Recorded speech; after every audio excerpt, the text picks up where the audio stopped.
I'm not too sure. Hey, there you go. Sweet. All right. Well,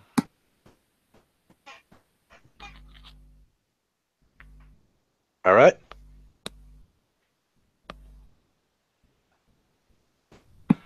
okay, so this is a conversation about spirituality in the postmodern world. And I've got today with me Aidan, who's a specialist in Russian literature, and I have also today with me a special guest, Alex, World literature. world literature. Okay, fuck you. That's how it is. And I've got Alex, who is also a special guest who's come to talk to us about spirituality. And well, if you want to just introduce yourself, man. Yeah, I'm a young filmmaker in the US of A, and I am just, I've had an interesting experience with esotericism and myriad religions because I was very complacent, and so that's sort of brought me here to have intriguing conversations about that and to interrogate that.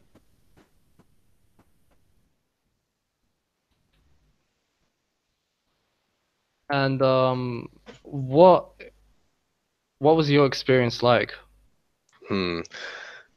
All right, so starting with, you mean religious experience, yes? Well, religious, psychedelic, all that sort. Yeah. If there was a psychedelic. So approaching that psychedelic topic, my school of thought, or at least the way that I was raised, for some reason has made me very averse to mind-altering drugs. My mom and dad, they have no problem with it. My brother, my That's what it is siblings, with most people. they're just like very passive and neutral towards it. If you do it, you do it. Who cares? And I have a lot of friends who have had those sorts of experiences, but I don't think that. I guess the easiest way to explain it was when I was younger, I thought it would invalidate any natural, quote unquote, natural experience that I would come to. And yeah, I know it's a very funny notion. But then like reading more into, Buddhist and Hindu subtexts and sort of like glorifying this position of attaining it without the outside world, any substance, any sort of like person. It became the ultimate high of individualism, where I was able to put that experience on a pedestal, and it obscured it for a very long time for me. But at the same time, it also allowed me to achieve a certain level without using psychedelics. So I think it's an inherently different path to sort of the same realization. Yeah. I get that. I actually I have a friend that shared sort of similar views. And yeah, he was just well, as he says, he was just always naturally sensitive to the all kind of magic-y thingies and transcendental thingies, Yeah. energies, whatever. And he didn't really need psychedelics. So although he acknowledges that you could achieve some sort of enlightenment, and he even wants to implement them in his. He's a psychiatrist, and he wants to implement them in his psychiatric treatments and whatnot. Yeah, there's definitely a benefit to be seen by that sort of approach. Like I know people that microdose LSD and sort of stuff like that, just to just for like psychiatric purposes. But I think sort of in the postmodern world, the religious experience, the second that you attach the word religion to it, instead of putting it in a place of reverence like it used to, it sort of detracts from the eventual meaning. Because I've had friends who are very, very stark atheists, and then they've had like their first like real psychedelic trip, and they could swear to me, they'd look me dead in the eyes and be like, "I saw God, I felt God." I'm like, all right. And my first impression is to not really believe them, because they don't they don't change the way that they live. They don't really it doesn't stay with you. But the more that I thought on it, the more I realized how in line with say Zen Buddhism all that experience was, because you can have your candle lit, definitely, but it being blown out really depends on the type of enlightenment. Like it can be lightning Zen, or it can be like a very long-winded, oh, I'm going to sit down for 6 hours every day for 20 years and then attain it. One obviously has a more qualitative, or at least longer burning, like harder to forget carrier signal to it. And I think there's definitely a way that you can get that sort of lightning zen experience and ride it out for your whole life, but it's definitely more difficult. So I guess I'd measure it by their by the way it affects their life, because if it doesn't affect the way that they actually outwardly act, it's very difficult to see the process for them. Of course, their internal world may be absolutely totally different from the way that they treat the outside world, but that's a whole different thing. Well, I think both methods of achieving transcendental experience are legitimate, but with the lightning kind of method, which Zen uses in their mystical practices, I wouldn't say it's harder, but I think it depends on the capacity that you've built up, like beforehand, before that happens, because that defines the intensity of your experience. For example, well, I think you could compare a psychedelic experience to a lightning kind of thing that the Zen Buddhists experience, because it hits you, and it hits you really strong and suddenly, and you don't really expect it, and you're like, wow, holy shit. And you had this sort of capacity within you for that experience, and it blows up. It's like the Kundalini energy that the yogis explained in the sacred texts. Yeah. So I mean, yeah, you can definitely have a lot of like you could be primed for that experience with like a longer-winded process. But yeah, the whole lightning zen theory was like, if you can if you could strike a match once, you can do it again. You can definitely get to that place if you do, if your candle does get blown out, quote unquote. So would you like say that using psychedelics the second time around has a different sensation to it, or is it just more of the same? Oh, definitely. I'd even put it this way. One time, well, for me, it wasn't enough. I had to do it like at least 7 or 8 times to kind of fully get the idea of what was happening. And it took me some time. So I didn't just like do it and then forget about it. I was thinking about it a lot. It was probably like the main thing that I was thinking about for quite a few months. And yeah, and the interesting thing is that the trip, it didn't really stop, even outside the yeah, because I mean the fact when that I it was colors sober, your like, experience, yeah. Yeah, it just changes the way you interact in everyday life with everything. You just See, well, for example, that's how I would gauge a real experience, though. Like it actually had far-reaching consequences for you, which I think is fantastic. A lot of other people don't have exactly. Yeah, because for example, after like my first few psychedelic experiences, I would go to the Russian Hermitage and Russian Museum, and just looking at the paintings, just contemplating them, it was magnificent. I saw things that I've never seen before, and that actually changed the way I perceive art. Now, today, I've understood how to look at the paintings from Impressionism to Abstractionism. All of them, there's a specific technique which allows you to see, to sort of finish off the painting.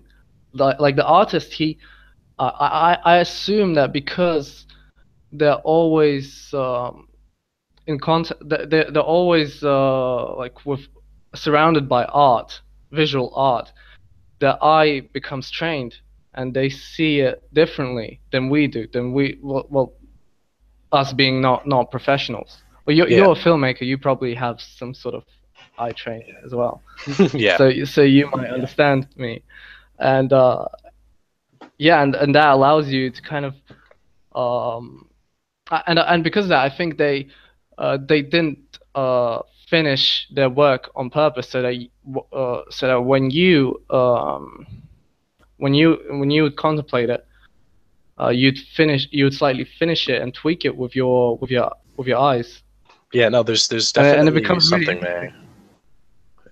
There's like there's definitely a sort of fascinating quality that art can take on once you realize that it's integral to the observer as well as the creator. I mean, it's one of those topics that, you know, art students can get really hyped on, just like, oh yeah, but what is art? You know, is it for the artist or is it for the audience? And I always sort of shake my head at those questions because, you know, you like to add definitions onto things. You like to be reductionist when it comes to something so broad sweeping.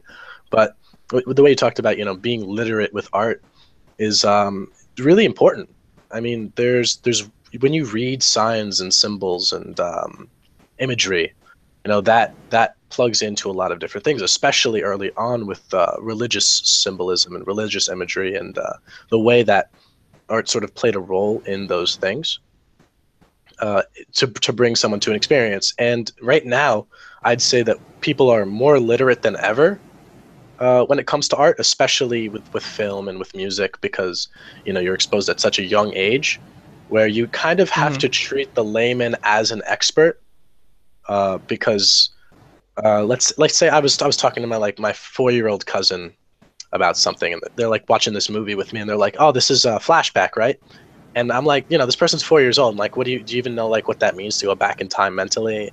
And they're like, yeah, no, I know, because like it's a different color scheme.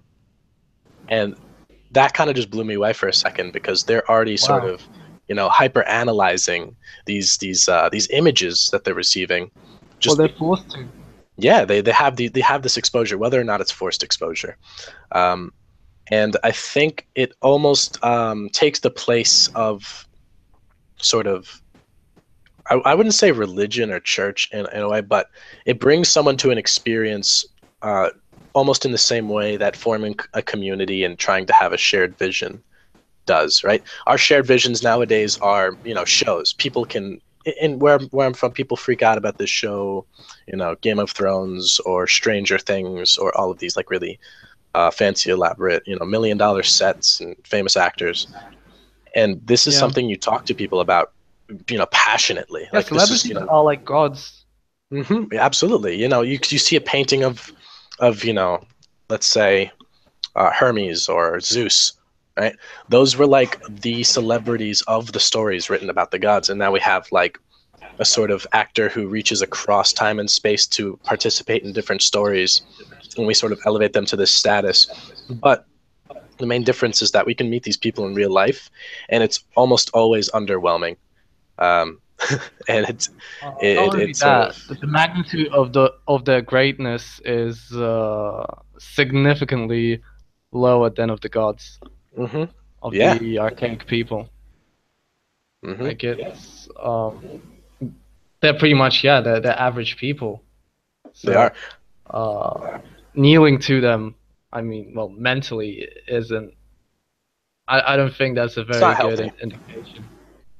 It's not healthy at all, because I mean, these people can't really embody ideals. They can stand up for them, sure, but like in day-to-day life, like I don't support people, I support ideas and movements, right? Because a person is corruptible, and sure, a movement is corruptible, but only by action taken by a person.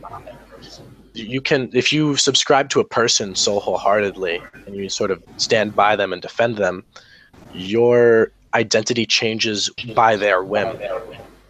But if it is attached to something, you know, more concrete, quote unquote concrete, or something with a little bit more conviction, then it's sort of easier to, or more consistent to live by those things.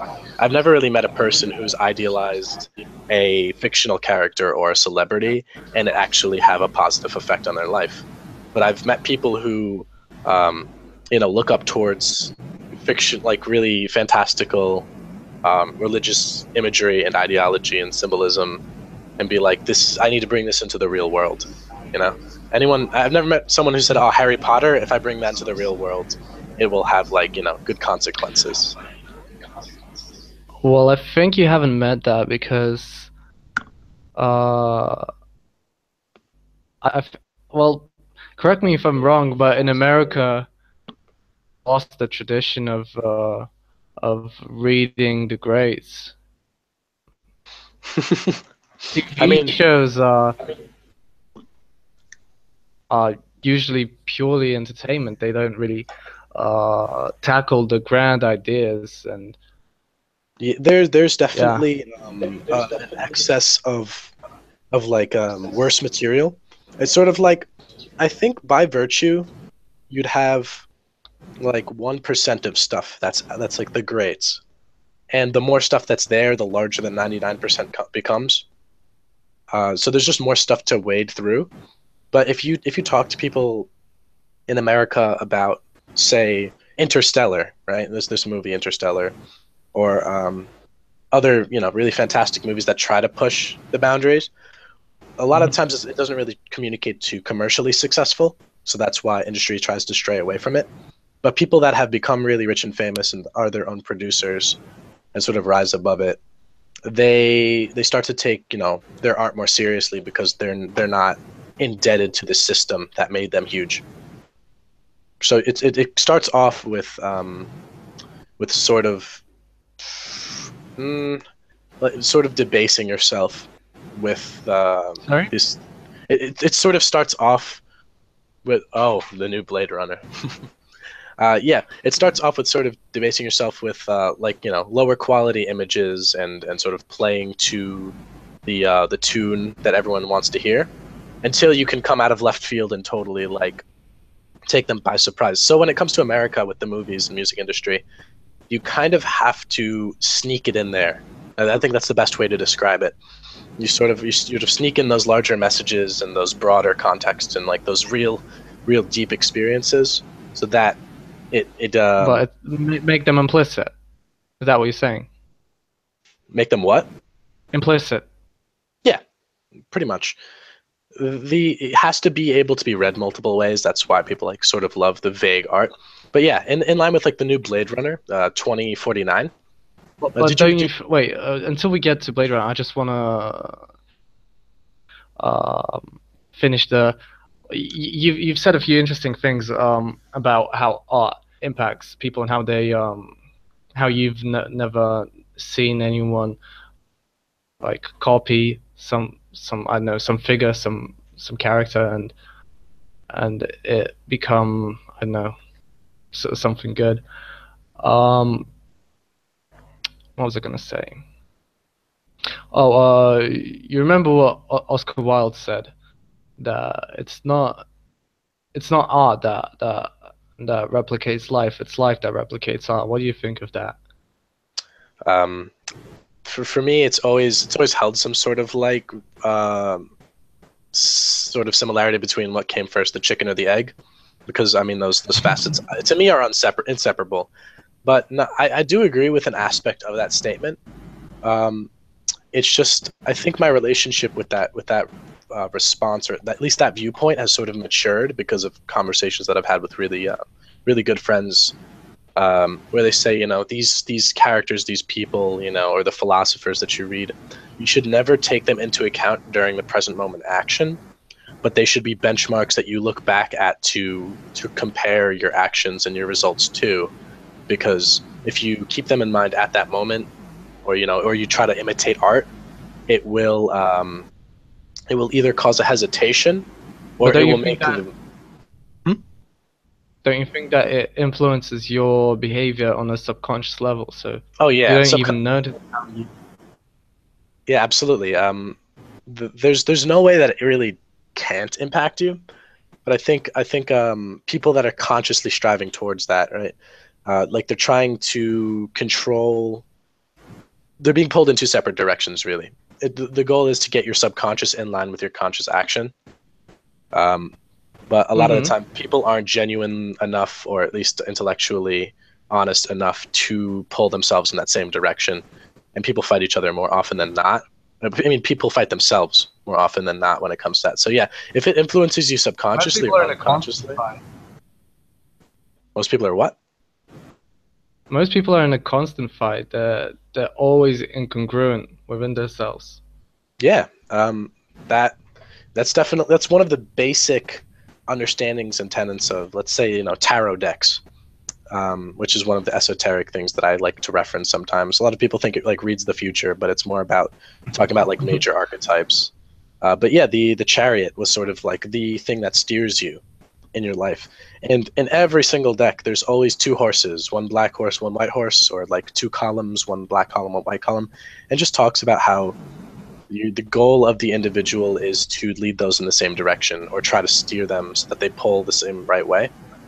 And I mean that's that's a far-reaching analogy that like plugs into individualism and collectivism as a whole. But yeah, I have a question for you. When it comes to things, unconsciously or subconsciously influencing you, does it have any merit to delve within yourself and understand those things, and understand why, or is it better to just, accept it for how it is? You don't need to know why. It just like let it do its thing. I think you definitely need to know why, because that's a different way of knowing. When we're kids, we know, but we don't know that we know. When we grow up, we start to know things, but we forget what we know. And only when we've matured, we suddenly remember that we know, but we have to keep remembering and remembering that knowledge. So in the end, we know that we know. So yeah, it's just get what I'm saying. Yeah, absolutely.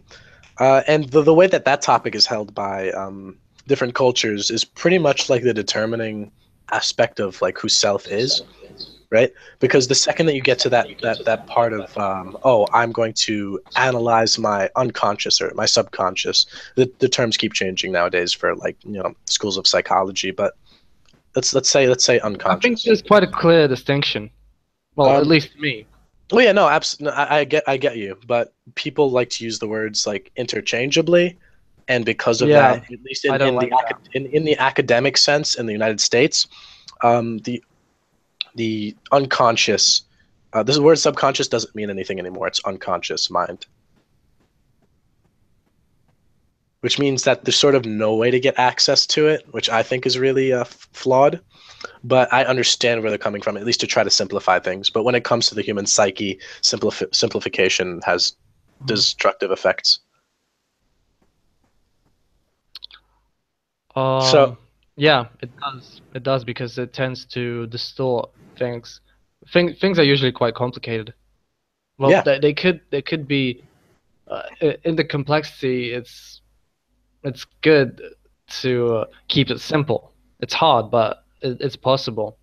But to oversimplify is just ignorance. Yeah.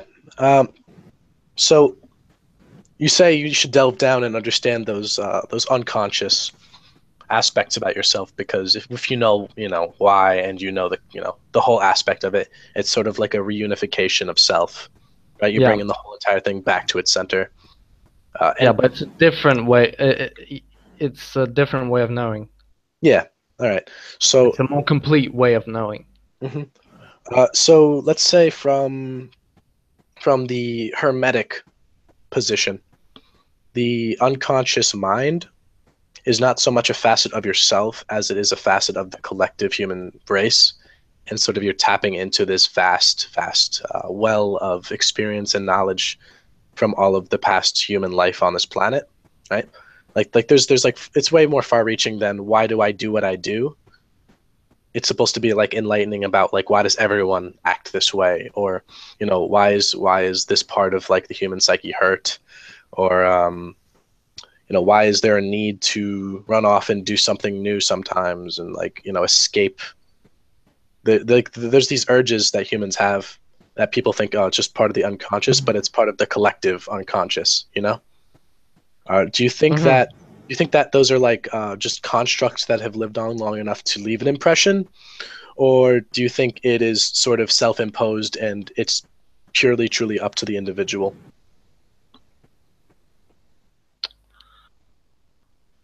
Wow, that's an interesting question. I mean, it ties straight into the religious question that comes next. I think it's probably both. How so? Sorry? How so? Explain. All right, hold on. What was the question? The question's about archetypes and biology. So this is kind of like my field. Well, can you like just? Yeah. It was about the nature of various different urges and motivations and whatnot, whether it's from the collective unconscious or it's just self-imposed. Self-imposed in If what? I understood correctly. Yeah, you did. But to the degree that your conscious mind is capable of imposing things, that is a representation of like your brain as a biological organ. The unconscious. The unconscious. Yeah, but this is the thing, right? To be able to consciously impose something, it must be coming from your unconscious to begin with. It must be contained within there anyway. Yeah. Or whether it's from the collective unconscious. Yeah, the distinction is ultimately arbitrary. It's the same as looking at the distinction between like genes and environment, because like the environment is just going to limit the degree to which the genes can express themselves. So depending on how you look at it, it's either 100% genes or 100% the environment. But like it's an arbitrary distinction to make. Well, a lot of the times it has to do with distance, right? Like that makes a lot of sense, right? When it comes to immediate environment and collectives within your local circles. But I'm talking about like unconscious, the collective unconscious of the whole, field of the planet. When it comes down to, let's say, a psychological movement that happens, 1,000 miles from your hometown, if that has any consequence, like a lot of let's say neo-spiritualists would say, oh, it's the energy fields of the planet, or like okay, so like you're looking sort of at like Gaia theory, so like the planet and the organism. Okay, cool. I like this. This is a very interesting concept because I've thought for a while that, and like, forgive me for not being able to like articulate my thoughts on this like very well. No problem. But so I've thought for a while that if you look at depression and suicide rates in cities, you have a situation where you have overpopulation, scarcity of resource, and it's incredibly detrimental to the planet. So it would make a lot of sense for, even if it's a function at species level. So if you look at like those experiments in, I believe it was Yellowstone Park in America. I might be getting this wrong, but they were reintroducing wolves. Or was it? No, it was the coyote population, right? So the culling coyotes, and the more that you cull them, the more babies they have, of course, because like that makes sense. They're dying more, they produce more. But it's like, how does each individual coyote mother know that thousands of miles away another coyote has been killed? There's some type of like species like. It's very difficult to characterize like scientifically, but it's sort of species interconnection on that level. It's a biological thing, as we can understand the mediation of it a little bit, but this thing in observation in Yellowstone Park was good. Anyway, so they stopped culling the coyotes, and eventually they just reached a population, like a static population that was like sustainable, and that was like a result of not interfering with the natural processes. I feel like the ecosystem will like level itself out. So when I'm looking at like depression in humans and like suicide, it makes a lot of sense that due to like the overpopulation and overcrowding in cities, nature is just kind of acting out a method of culling, and that makes sense to me. Yeah. Nature's acting out what? Like culling. It's culling the population, bringing it down to like a sustainable level. I mean, that makes sense on like a biological level because, but let's say like that's definitely like like a very apparent way, a thing that you can tackle. It says, there's some sort of resonance between, distant populations in terms of this one behavioral thing, right? And so you scale that up to like the human experience, right? And it becomes way more complex. And well, at least I don't want to, try to flatter the human experience by saying it's complex, but there's definitely a broader variety of change intellectually when it comes to humans and the way that they experience.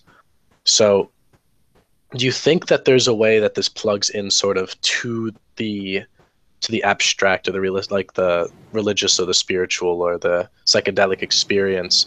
Because like, let's say you're leaving an individual alone in a room with this psychological experience, a psychedelic experience. Some people may say that they're connecting with the planet, or they're unifying to something larger than themselves. And then another individual may say that they finally unified all of the shattered, broken aspects of themselves. When it comes down to it, like, you have to view it one way or the other, unless you view yourself as the collective, which is very hard to justify semantically. But let's say for instance, you have to choose one way or the other because practical application. Would you say that the psychedelic experience has this tie into sort of the collective nature, or is it just your Definitely. brain rattling onto itself? No, it's collective, you said? Yeah, absolutely. Okay, well, it's interesting here to look at the human experience as being composed of raw awareness, which is I would distinguish from like consciousness, because like consciousness has a sort of implication of memory to it. Yeah. So like raw awareness, just like the state of being like only being aware of the present moment, because that's all that there is. Like memory circuits require neural networks, etc. So I'm a panpsychist. I believe that there's like proto like consciousness in everything. Mm-hmm. That's one Oh yeah, so am I. Like justifying the like biologically the immersion of not the immersion. I think it's called pantheist. Pantheism is a slightly different thing, but there's a lot. Panpsychism is the school of philosophy, but there's lots of like proto-panpsychism is quite a specific thing. But it says that there's like a sort of basal form of awareness that operates like as a field, and it's like no different than a property of like magnetism, for example. But when you get up to a complex and in-depth, rich experience, you require neural networks and minds and complex things like this. But so if you look at the human being, like the human experience as being composed of a unit of raw awareness, and then a generic human body in a unique position, like a generic human mind in a unique position, and sort of understand that. So there's two ways of looking at Jungian psychology: sort of the maximum way and the minimalist way. And the minimalist way is to say that there is a collective unconscious in the same sense that there is a collective arm. So that there is because every human being has an arm, there is such like there's an archetype of an arm. Because so many arms exist, you can characterize a single thing as being like The eidos of an arm. Yeah, precisely. But it has no transcendent like quality to it. And then the maximalist way is to say that there is like a species-wide like conscious like field that you can tap into that contains information. Those are two separate sort of things. If you are to say that all human beings, you have just like a generic body that is programmed by your genes that have evolved for millions of years, then all the experiences of those genes are are stuck in the brain. And like so Nietzsche had a very like nice quote that was, "You've made it all the way from worm to man, and much of you is still worm." And that's very true, because you have all these experiences. And this is what like the grand archetypes are. So you look at like the Great Mother and the Great Father. These are things that go like back millions of years to when we were like mice. Look at the predator categories, like the flying snake cat. Yeah, the flying snake cat is like a dragon. It's because you have like cats and snakes and birds that will eat you over millions of years, and characterize that into a very low resolution idea of what a predator is. That's a very real category. And so these things just get programmed in your brain as a function of experience, like epigenetic experience. And we don't understand the epigenome too well when it comes to experience, but we understand that to a certain degree, methylation occurs well, it's transferred from parent to child, and different different experiences will activate methylation of different genes, and that can get passed on to child. But we don't understand how that relates to experience really. So, but if you look at it in that sense, then you're in the way that your brain already contains all that experience. You're tapping into that with your awareness, but your awareness is not connecting to like a grander field that is alive and containing that experience. That makes sense. Say that again.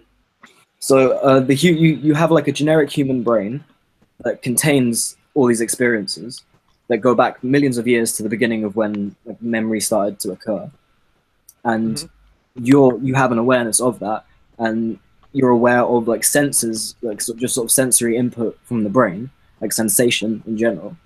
And when you take psychedelics, you experience different like memory reserves in the brain, and to a degree, that makes sense. To a degree with LSD and things like this, what you're doing is because we know that your brain sort of functions to cut things out, because you've got so many like obsolete facts coming into your mind all the time that what you're really doing is building structures of meaning, and this is what like narratives and ideologies are, essentially religions. Like you're building structures of meaning to filter out information, and you sort of pre-axiomatic structures that you place on things. And when you take psychedelics, you kind of remove those axioms from your experience. So to an extent, taking all these experiences, and sort of like overclocking a computer. 100%, and then you're reverting to primitive processing units. So people, that's why it's hard to communicate via language. Very much so, very much so. But you have the experiences of having senses that you don't have, because being a very specific thing. And if you start to like experience the sensation of being like a fish, for example, you will have that somewhere in like deep in your like neural reserve, like to a certain degree, because for millions of years we lived in the ocean, like much longer than we have lived on land. By the way, I've read a trip report of a guy who did some ayahuasca, and he claimed that in his visions he saw himself go through all of the stages of evolution. That's incredible. Yeah. Unfortunately, it's in Russian. I could send it to you, but I was like, wow. And he described it so vividly. I think these things are really interesting because there are, again, these two different ways of viewing it, and it depends on ultimately your fundamental presupposition as to whether you believe in the transcendent aspects or not.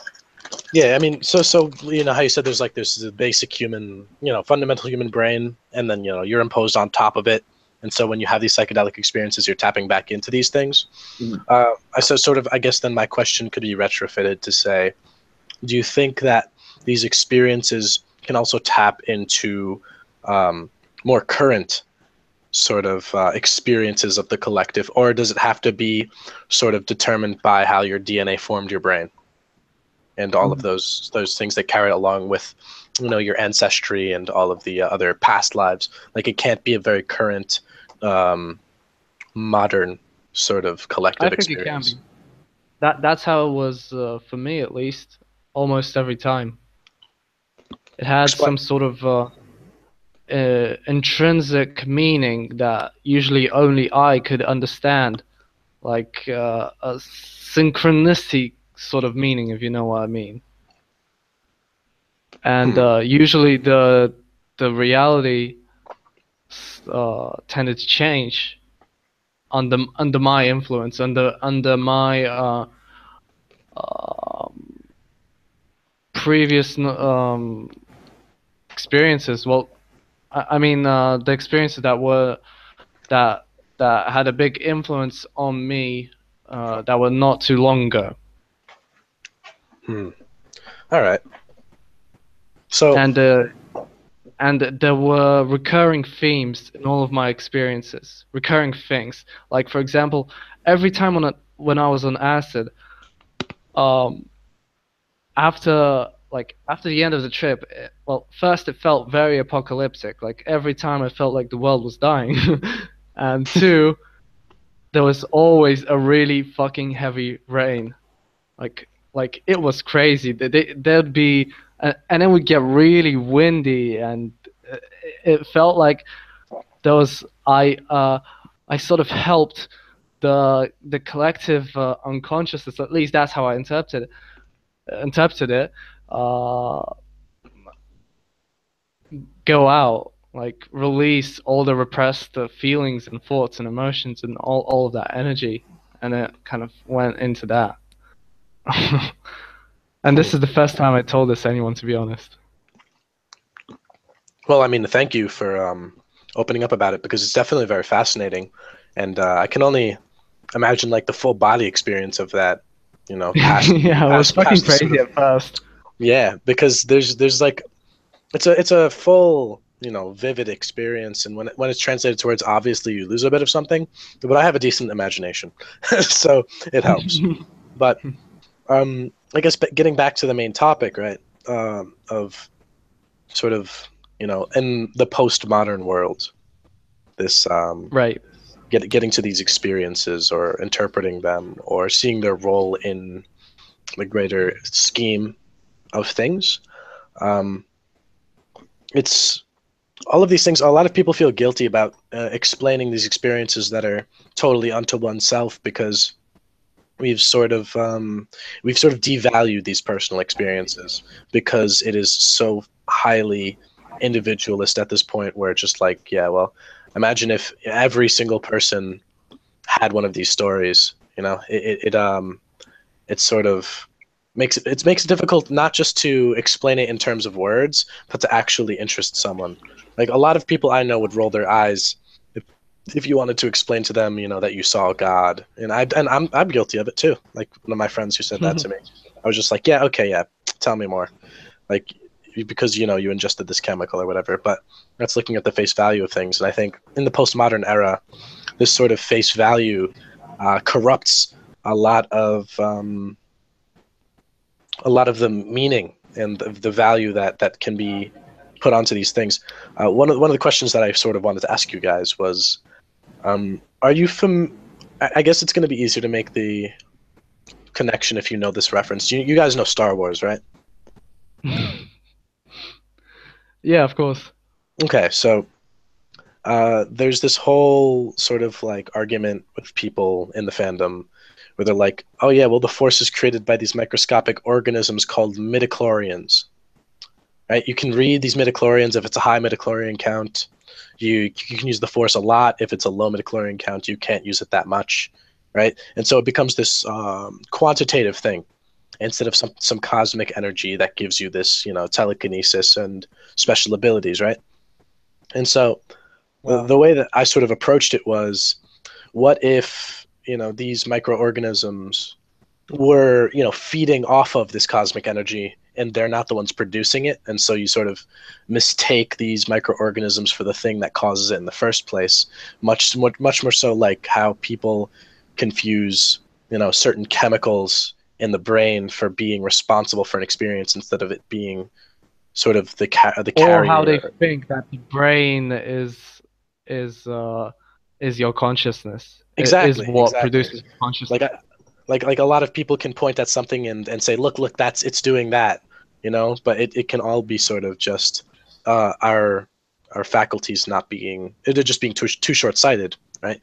You can't see like all the way around. You can't see all of the facets and aspects of something because, like, you know, like Krishna said, you can't, your brain is supposed to limit these things. Like, if there's 1,000 things going on at once, or 1,000 bits of information, let's say you can only pick out 3, right? The world is highly constructive at that point. It's very selective.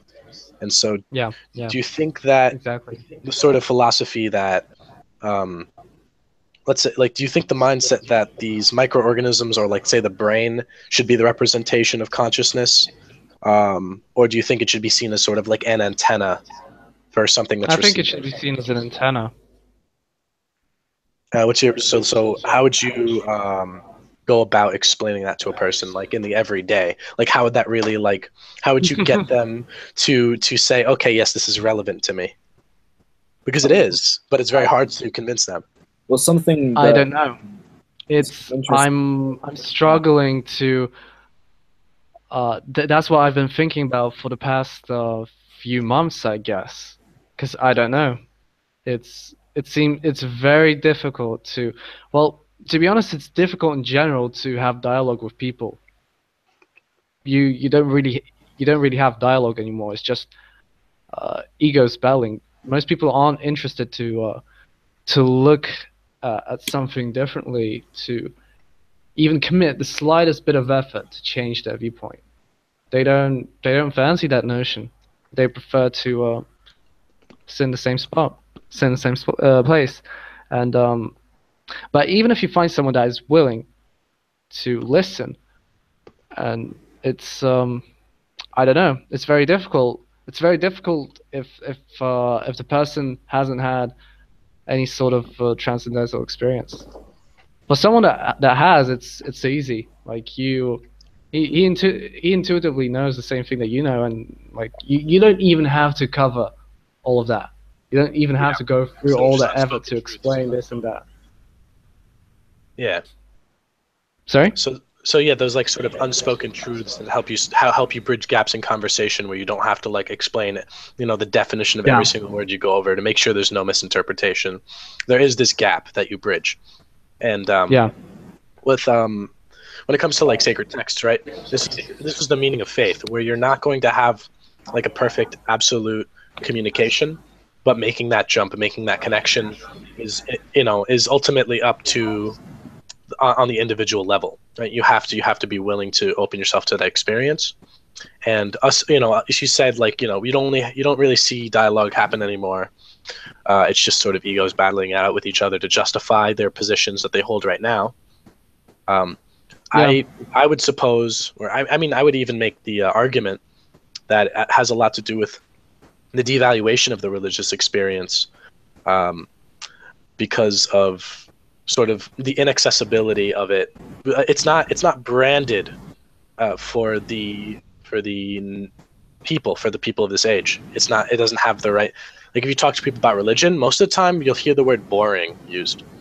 Boring, as if religion is supposed to be absolutely like the most enthralling thing ever. But back in the day, when you didn't have like these power windows showing you visions of whatever the fuck you wanted to see, yeah, absolutely. Like we have different sensitivities nowadays. Like if you have a pothead who smokes, the second he wakes up, right, you're going to be hammering those dopamine receptors, and you're going to have a higher tolerance for pleasure. Now, a lot of people would say that's a bad thing, but it's not. You just are setting a different baseline for yourself. So religion does not link up with the baseline of people nowadays, when the postmodern man, if you will. Yeah. And so you need to figure out how you can brand this sort of experience for a postmodern person. And yeah, I know I totally get that. And so like the question then comes to how in like the human experience can you do that? And I unfortunately haven't found a better answer than you have to resensitize yourself, and there's no way of elevating it, because it's never going to be something that you can listen to in a room of loud things. Like everything needs to be quieted first.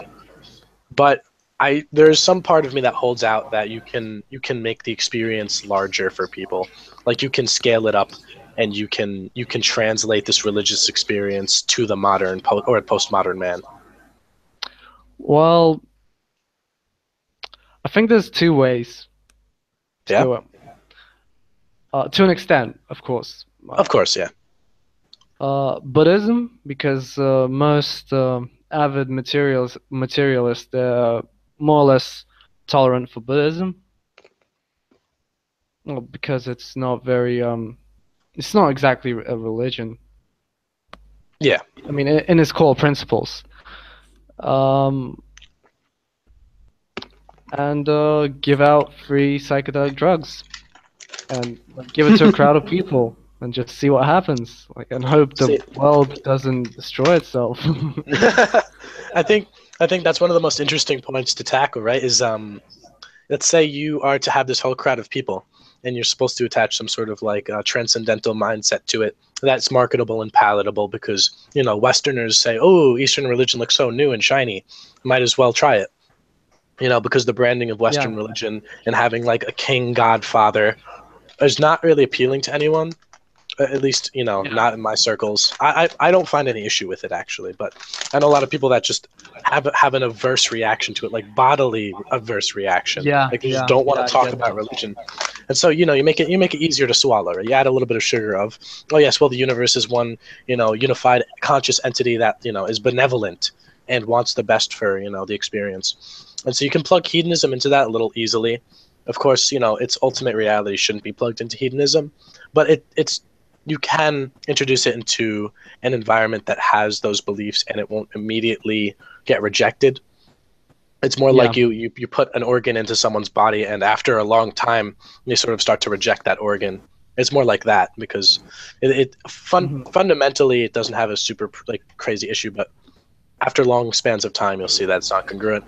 The best example I've seen of this in postmodern era is the electronic music festivals. Yeah, yeah, definitely. Right? You have this stage, you have these lights, this experience in front of you, and then you have this mass of people just undulating to this, to this shared experience, this music, this unity with something, right? And on Yeah, drugs, it's pretty it's much a comparable. religious experience. Exactly, it's comparable to a religious experience, and so people, unfortunately, start to chase out these music festivals instead of chasing out the cause of those religious experiences, which is fundamentally internal, right? Yeah, So yeah, that's true. so if you were to say have this absolute drilling goal of bringing the religious experience to the modern postmodern man, and say, okay, I'm gonna become a DJ. I'm gonna become the fucking best, loudest, most mind tripping DJ of all time. And you put yourself into that situation, and you're now up on stage with 3 million people facing you. They're expecting this music now. They're all high on drugs and psychedelics, right? When you deliver an experience to them, and they take it like it's just supreme virtue and like life and light and truth, what can you do at that point that can point them towards it? Like, you're pointing towards the moon, but they keep looking at the finger sort of deal. When you elevate yourself to Well, that status, what can you do? I um I think you uh your music has to be in such a way that it sort of implants the religious ideas into their minds. Yeah. See, I started listening to religious music recently. Not recently, as in like a few weeks ago. I mean like half a year, maybe 8 months ago. I started listening to it, and a lot of people find religious music like immediately distasteful for some reason. Sorry? A lot of people, at least in my surroundings, they find any music that has religious ties distasteful. There's sort of like this musical movement in the United States, at least, where like the more unintelligible the lyrics are, the better the music is. Is that with like the thing that's going on with rap music?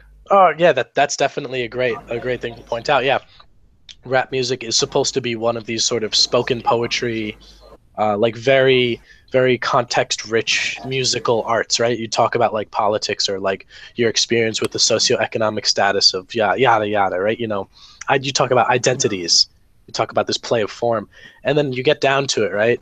You see this actualization of gangster rap in the early 2000s, and then you push on past and you get to trap music, and trap music is pretty much just like really fancy production laid on top of trash vocals, and like you keep degrading it to the point where like you call these people degenerates and it doesn't sound ironic anymore. So like how do you shift a culture like that to sort of value things that you have to pay attention to? Because people in their everyday lives, they keep trying to push this responsibility of where to put their attention. They try to keep pushing it away from them. It makes it readily apparent that people don't want this responsibility. It's just too much, Well, I just think that in the current state of the culture, that's just what happens with any new genre. Initially it's always it's always built by the people that are that have deviants.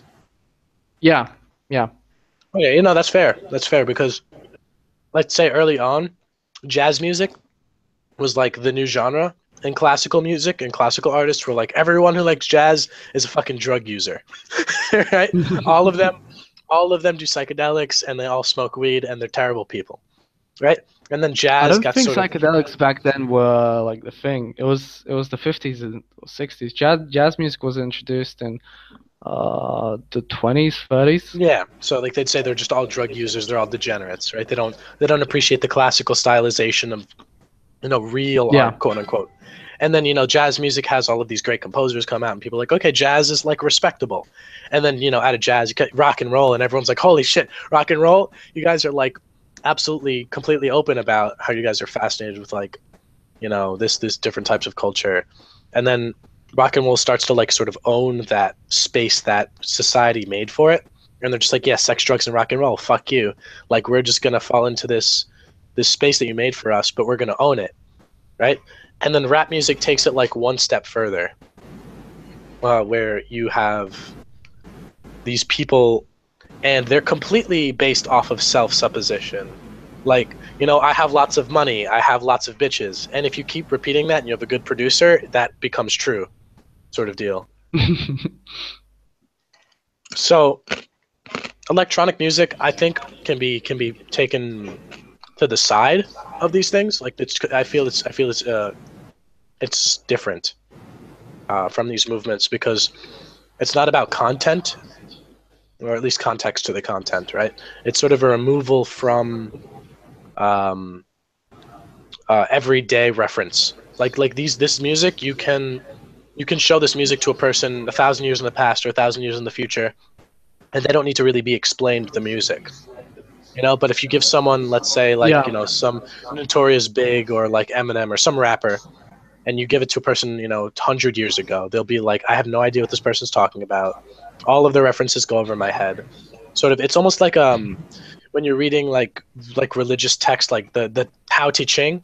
Tao Te Ching is like electronic music, almost in the sense where you can read that without reading any other books previous, and it makes sense. You don't need any priming for it. Mm-hmm. Yeah. So, music being just this very good example of experience, right? Like, it's just formless, ineffable to a sense, if it's done right. It just gives you this emotion. It gets you to an experience in itself. Is like, people value that nowadays. People value music as sort of a religion. Like, if you ask someone, oh, what genre do you like? That's sort of like asking a person what their religion is nowadays. Yeah, it is. It is. And it's because they go to a temple, they worship it, they praise it, they go to live concerts because they want to be part of that experience. And you could pray the Bible back home, sure, but no, I can go to a convent and be among 500 people all singing in the choir, and that's just like way beautiful. And there's this huge, very high ceilings, and you get a feeling that you're part of something larger than yourself. Do you think that there's a way to marry religion back into the religious experience, or do you think it's holding it back from this sort of evolution of truth seeking? Like, do you think that What is holding back religion? Yeah, do you think adding the word religion to religious experience is holding back that sort of experience?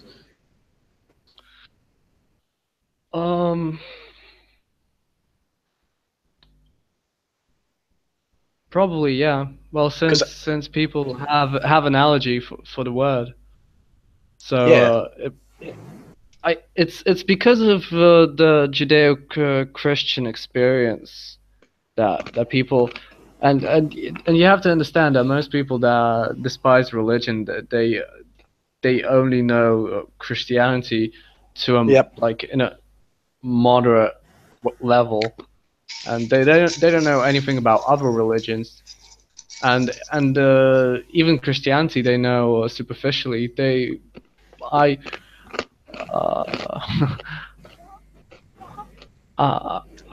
surmise that they have never heard of the Gnostics, for example, Yeah. or of the non-canonical books of the Bible, and etc. So yeah, like the hidden books of John. Yeah. Yeah, like all of these things, like you can't that they just like make these calls off of not having enough information, but they like can't be convinced further. They sort of just like locked into that answer. Yeah. Sorry? So well, yeah, like what I wanted to like really ask is, do you think that we're part of a post-religious society? Do you think we're part of? I mean, postmodern, right? It assumes that we've gotten past sort of a certain level of understanding, and since the modern day person doesn't really see religion as the source of experience anymore, do you think that we're bound to fall back in and need religion, or do you think that we can be seen as post-religious? I think we're in the state of archaic religion. We cannot be post-religion because that's just a delusion. We haven't come to the state of post. Only certain individuals like you and me have that understanding. But majority of people, they don't even know that their music is a religion. Yeah. And if they don't know their religion, that's just they're on an unconscious level, like the archaic people. And you could, I mean, I could talk a lot about how the society today is becoming archaized. Is that the right way to say it? I don't think we have a word for that, but yeah, Archaicized? more archaic. More archaic, yeah, whatever. But that would probably take too long, and I think that should be another topic for discussion. Yeah. So I don't think it's post-religion, definitely not. But what I think is, if we come back to your previous question, I think that probably you need to get rid of the word religion, because, well, if you want to if you want to attract more people into this religious experience. You're absolutely right. And it has to go deeper than Christianity, and probably Eastern religion is the way to go, because people don't have. I mean, we could go with Christianity, and that would be an easier way, because we already have some knowledge of it, even though it's quite superficial. But yeah, because the Eastern religion, for most people, they have that sort of there's like a newness to it, right? Yeah. Yeah. Okay. So there's not a part in their brain they've already compartmentalized it all. They're like, okay, yeah, Christianity, I know, it's a big bearded dude in the sky, and his son, came down and sacrificed himself. Yada yada. We all know the story. Got it. But like, when you get down to like, this is why I like to say that, like, I study esotericism, is because Western and Eastern religion merge on a lot, and it sounds like a platitude at this point. Oh yeah, all religions point towards the same eternal truth. Yeah, they absolutely do, but that's an experience. That's not a spoken word. Well, that's the philosophy of traditionalism. That is perennial. That's the perennial truth, Yeah. And so, when what we were discussing in our last stream was metamodernism, which is the sort of attempt to reconstruct narratives and meaning structure after like the deconstruction of postmodernism.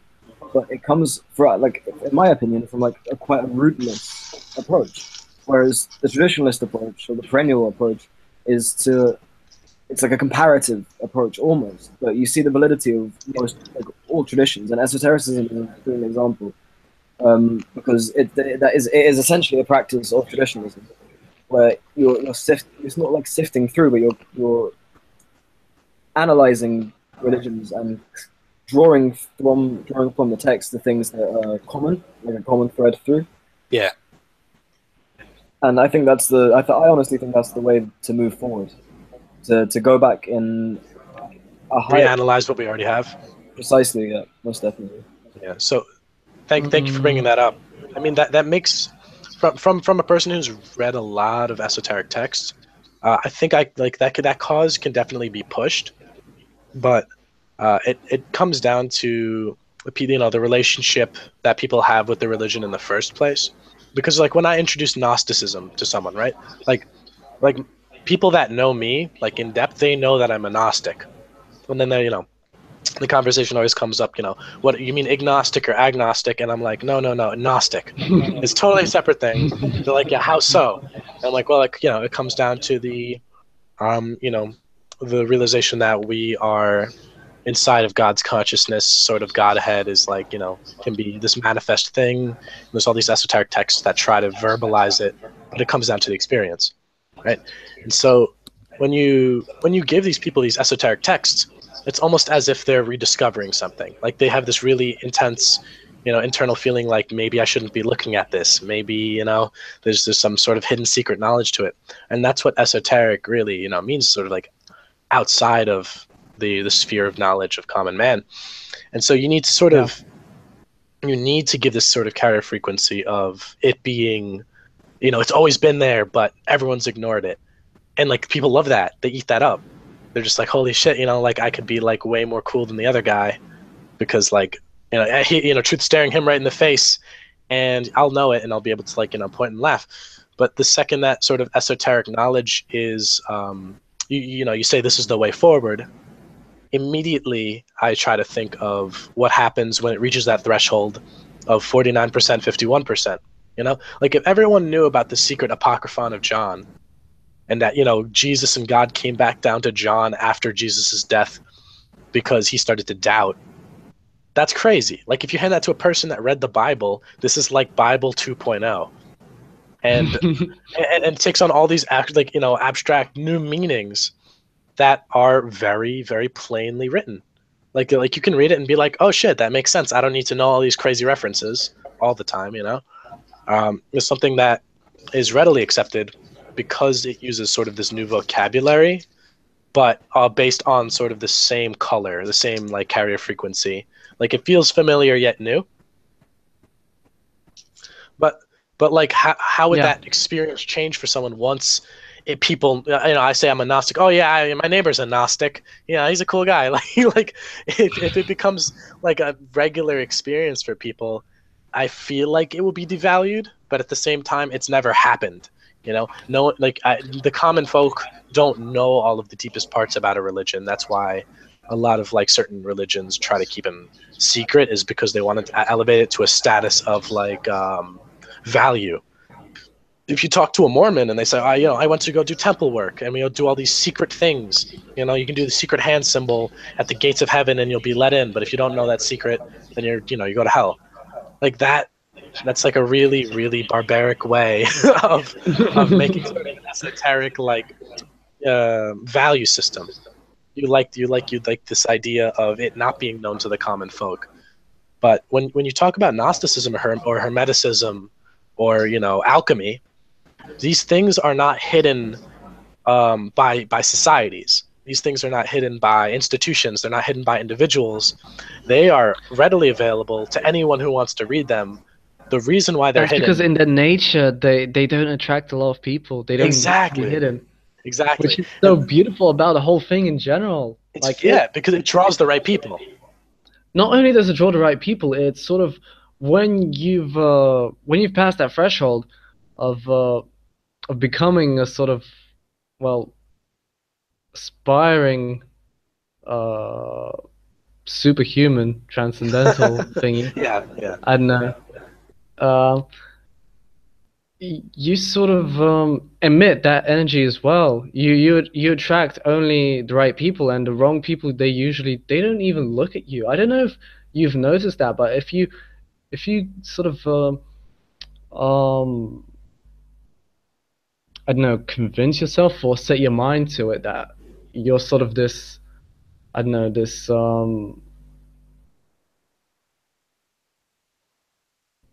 Have you read the Karamazov Brothers? No. Did you say something? I said I have Like not that. read them. Oh, that's a shame, because it's quite difficult for me to describe what I mean exactly. Give it a shot. Okay, well, you sort of imagine. Well, for example, sometimes I tend to think like, I don't know, just when I'm out in the streets doing whatever. That I'm sort of this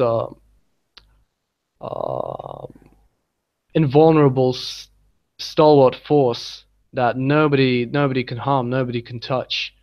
And just because I perceive myself that way, people would view me accordingly. And I noticed that because I noticed things, and I could and then I could change it into something else, into some kind of different way.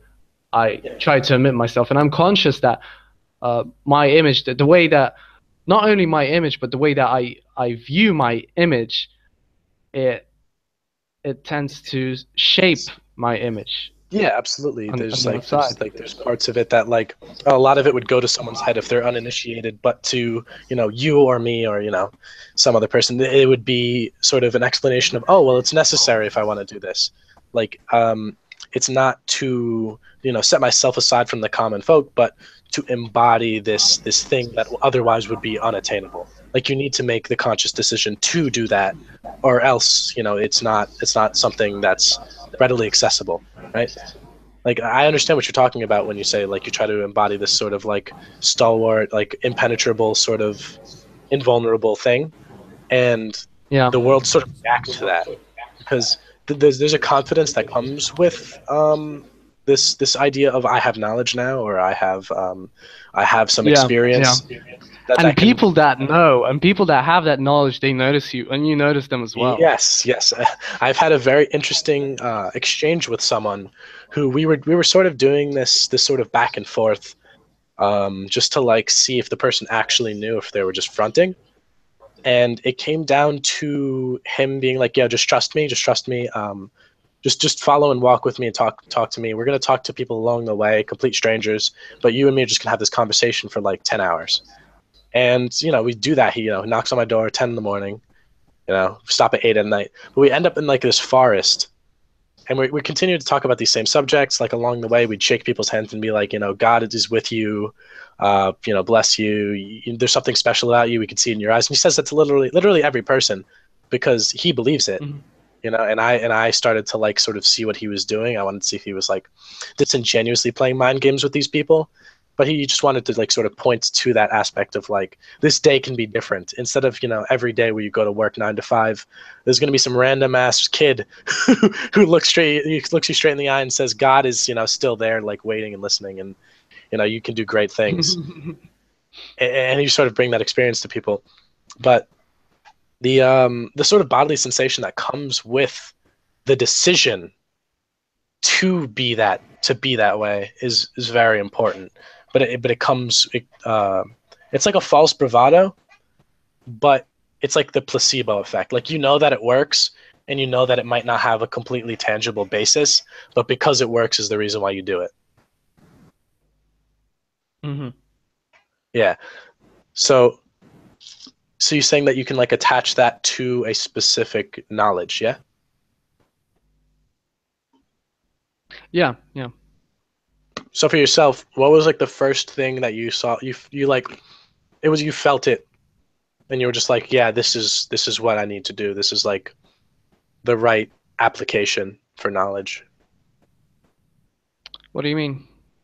Well, when people like read the Bible, right? Or they read anything in general, and you sort of start to read aspects of themselves in the story. Just Oh, I see. Right. Yeah. So like. Well, when you started to embody these things, did you compare it to a character, or did you just compare it to like a virtue, or did you say, oh, I'm becoming more myself, and that's like the thing that you started to get in line with?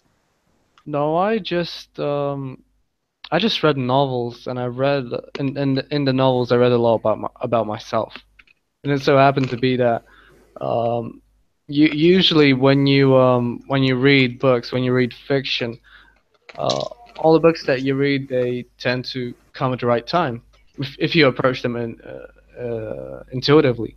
Yeah. Although I don't think that approaching them solely intuitively is the right way, because of that you won't have any structure.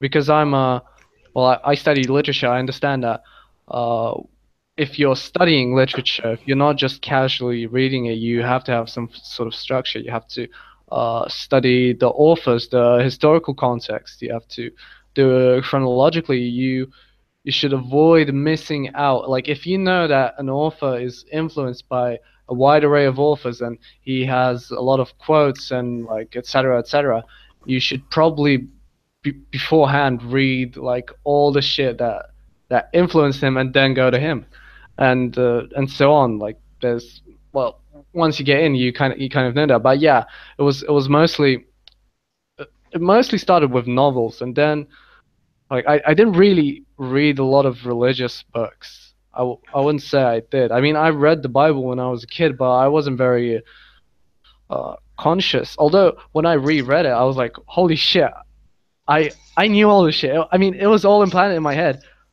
Not only did I read the Bible when I was a kid, I was also in religious schools. Yeah, same here.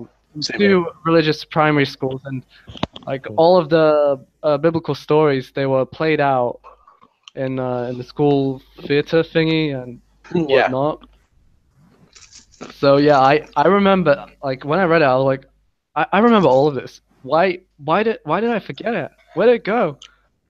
But yeah, aside from that, I didn't really have any. I didn't really read any religious books. It was just mostly novels, like really good European fiction novels. Yeah. Yeah. I mean, let's say like people that actually wrote these novels, right, had a certain relationship with religion, and so it was sort of unavoidable to implement some sort of understanding about the world into them in parallel with that. So when you revisited, the Bible, it sort of had this layered implanted meaning, right? If sort of familiarity with it, because you've been reading people that have read it. That's very interesting. So what's your relationship with Christianity and Catholicism now? Well, aesthetically, I love Catholicism and all it's done and how it influenced art and churches and everything. It's beautiful. It's absolutely the feeling, that majestic feeling of grandeur. They've caught it very accurately, I think. But I know that some people actually dislike that they focus on that too much. But I mean, Protestants kind of just say you're aggrandizing God and you're supposed to be about personal practice and like your relationship with Him instead of all this fancy art, yada yada. But I get what you're saying. They have like this sort of grandeur to them that's like really beautiful and fascinating. Yeah, but I get where they're coming from. Catholicism has a history of being quite corrupted and like doing all sorts of vile shit. Yeah. I mean, when it comes to something that's so compelling, the first thing that a corrupt person would want to do is sort of, say, oh, look, all this stuff, but also, and follow up to whatever extra beautiful stuff that the people have read or experienced. Like, I know like one way of creating sort of like extremists is to give them a religious experience. But the second that they have it, immediately you start to claim it for your own and say, yes, you saw God, right? By the way, everyone on that side of the country is the devil, and you start to like color in this experience for them, and because they had one aspect that was the truth, and you keep telling them all these sort of lies that follow, they sort of sound more like the truth than lies. That's how they that's how the Muslims forced the Hashashins to kill people for Islam. So, I mean, obviously religions have different capacities to militarize. Like the top 3 militarizing religions, I mean, the top 2, to be fair, would probably be Christianity and Islam. And that's because, the regions that they were born out of were highly contested. So the only religion that survived was the one that was able to defend itself, right? But there are like organizations of religions that operated underneath these very large structures, right? And they did not have to care about, you know, the goings on of the great things above them and like the larger movements of things. They sort of just kept true to what was underneath, the sort of stuff that wasn't paid attention to. So would you suppose then that the way that esoteric understanding is supposed to sort of redeem the postmodern malaise of religion is that you have a great person or you have a leader that subscribes to these beliefs and then sort of waters it down for the common folk, or not waters down, but maybe like makes it accessible by not labeling it as religion, just actualizing the things about it, sort of becoming a real example? Or do you think it's more about shifting attention to these texts and letting the common folk take a stab at it and see if they can understand it when they read it? Oh no, definitely not that. No, that we haven't reached that point, and I don't think we will be able to in the near future. In spite of the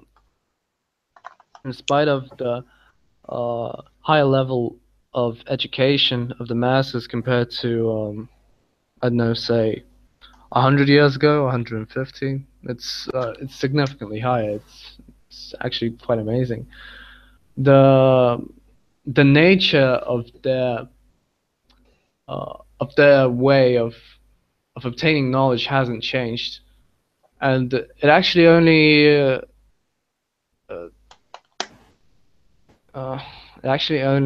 became worse, in my opinion, at least. Because they sort of developed a very satanic, not in the like pure evil state, but more in the Milton kind of Lucifer rebelling kind of thing. Yeah. Where they think that they don't need to commit any effort to obtaining some sort of I don't know, experience. Experience, knowledge, or whatever, that they have an inherent right to it, and because of that, sort of they treat the world and the gifts of civilization as something that is just produced like I don't know, like apples grow on a tree, sort of just on itself. They don't feel that they need to have a commitment to keep what we've built, what the European idea and spirit has committed, like how much have we sacrificed to have what we have now? It's when you just think of it, it's fucking crazy, and these people they don't understand it. They don't want to understand it, and they just treat it as nature, as something that goes on its own, and they think they have the right to destroy. That they have the right for not knowing, which I mean you can, but then go and live, I don't know, in the jungles. I mean, you'll be I mean, there's like a willful turning away and ignorance of things that have sort of been structurally built. Like, you know, the whole idea of, the man before me stood on the shoulders of the man before him. You know, so there's this idea of progress through building up of society and actualizing virtue and spirit, right? And then, for some reason, right, this sort of culturally Marxist viewpoint. Are you lagging or pausing? I'm not. Am I lagging? Am I lagging? Yeah. Let's see if I can fix that.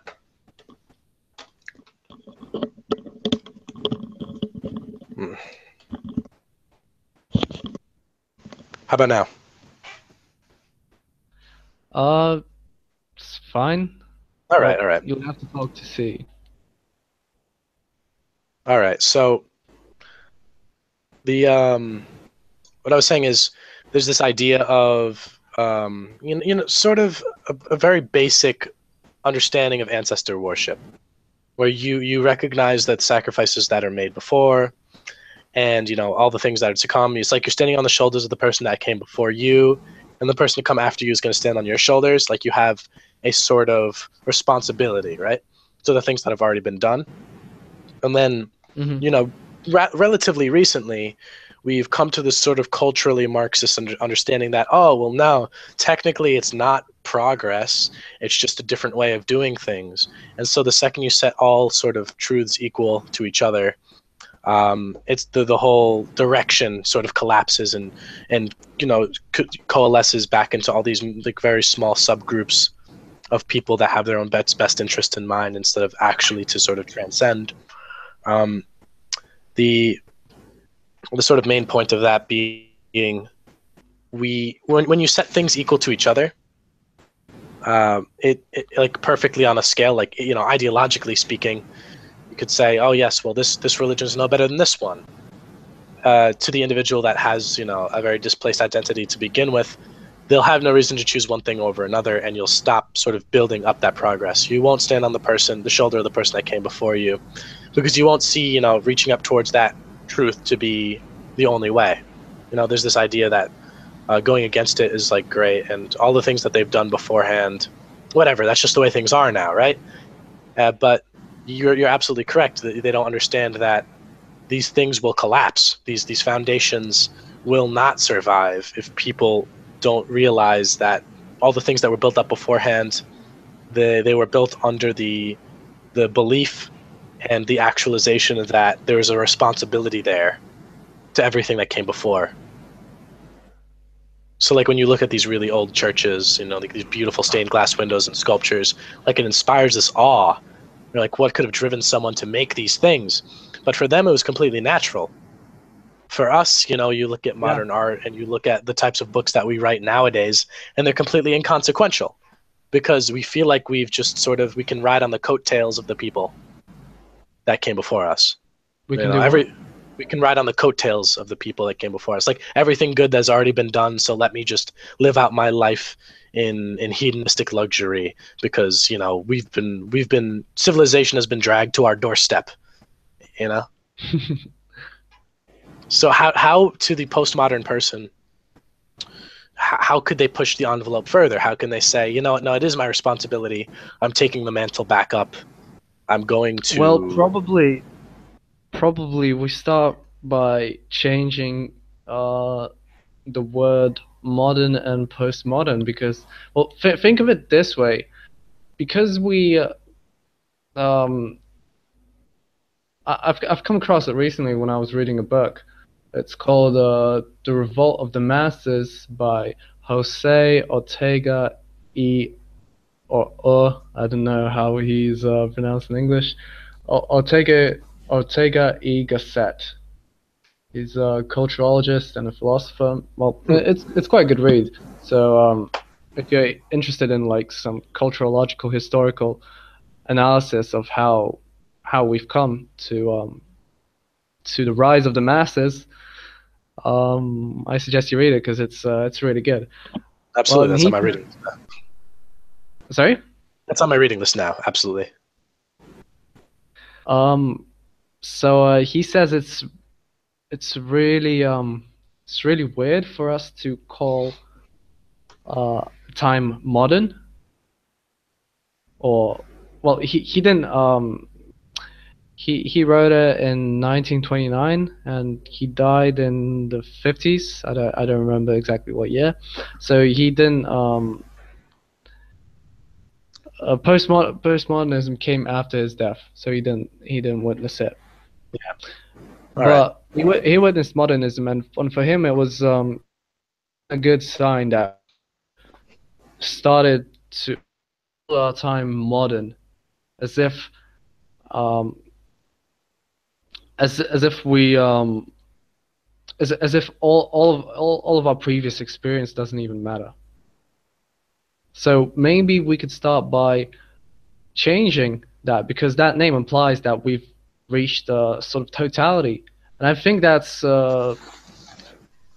very far-fetched. I think, and I think that's very egotistic. Yeah. Because we're nowhere near. This is just the beginning, man. Yeah. And to think that way, it's very arrogant.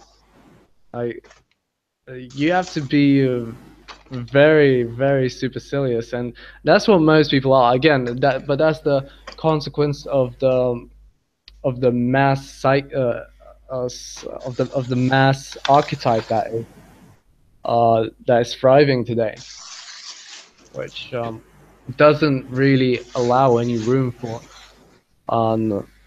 an individualistic experience of the historical context. Yeah. So what would you say is? Can you hear me? Yeah. All right. So what would you say? What's your best shot at a better name? Nihilism. Like if people like adapted it tomorrow, this is the nihilistic age. Nihilism. Then? Just call it nihilism. So modernism is nihilism. Yeah, just call it nihilism and post-nihilism. I think that's a pretty adequate answer. But like, let's say in terms of so people will look back at that age and be like, damn, the fucking nihilistic age. Look at all of this. Look at all this music that came out during the nihilistic era of man, right?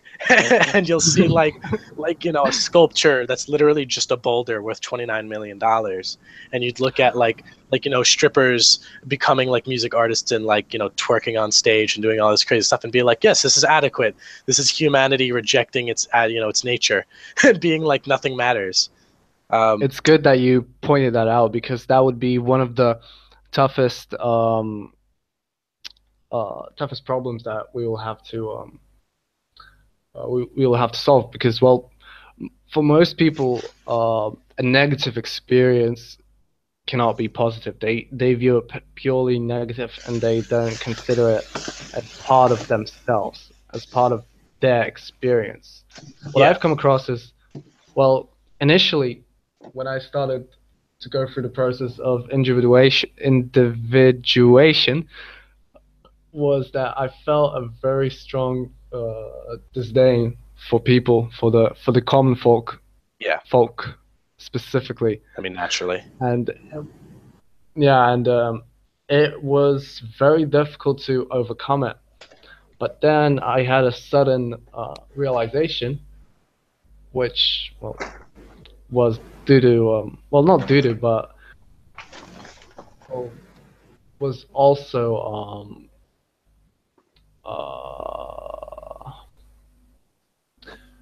in which psychedelics helped me as well. Yeah. And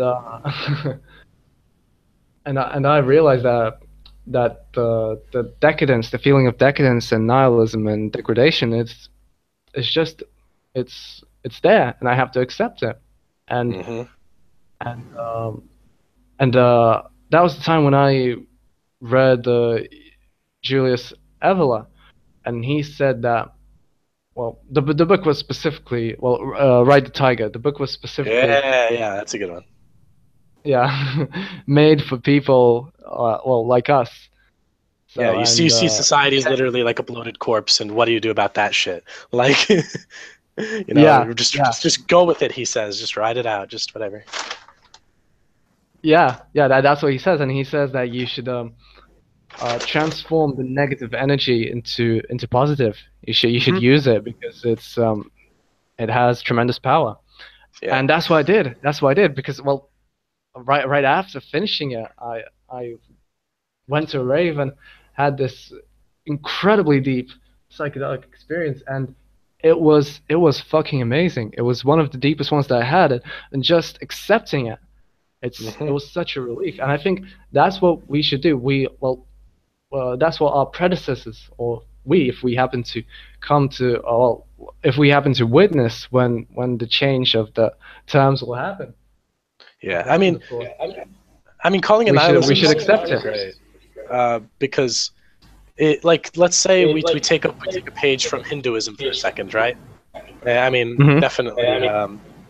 There's the age of Kali Yuga. This is it. This is the degradation of all mankind, and everything's it's the dark age. Everything's fucking terrible.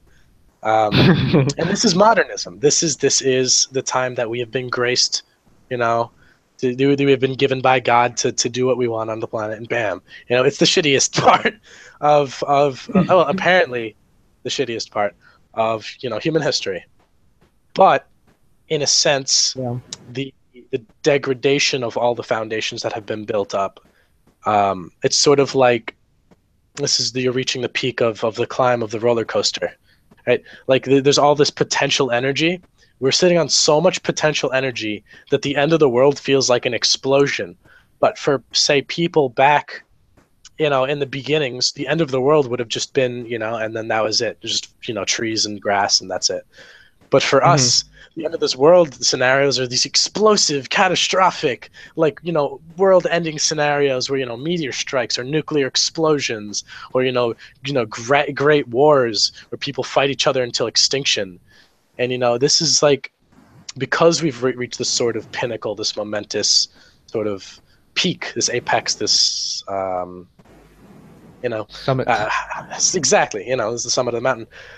What to do by that point? Like, let's say you're in your basic being, right? You're this creature, and there's this mountain. You get to the top of the mountain. That's it, right? Immediately you nihilism strikes, and you're just like, but why did we do all of that stuff to get here? Like, what's so special about this mountain? And you realize that, like, from the previous ages, that mountain was the only thing in sight. Since you're on it, you can't really see it very well. And so just like how when a person is sick, they're like, how come I wasn't able to appreciate being healthy for so many years? It's sort of like we sort of just forgot how bad things can get. And so our bad is like the absolute most blessed day in a person's life in 1,000, 2,000 years ago. I can wake up in like coddled and swayed and, have a breakfast of like eggs and then like bacon and all of this, pancakes. And yeah. I get into incredible.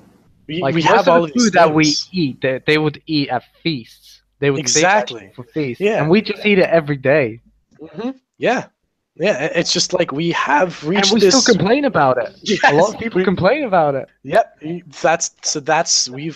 The nihilism, I think, is us reaching our biological pinnacle, because the brain's job is to find what's wrong in the environment and to fix it and to correct it, and to get the food and to survive. And so once we've successfully dominated the planet and subdued the creatures, and won the day, what do you do? When it comes to an individual's lifetime, it sort of feels like the next best thing to do is die, because when it comes to the incarnation that you've been given, if you stick around after your true destiny, you stick around once your part is played out, it feels like the worst possible thing. like you're just sitting around like whistling, tapping your foot, being like, okay, come on, like what's next?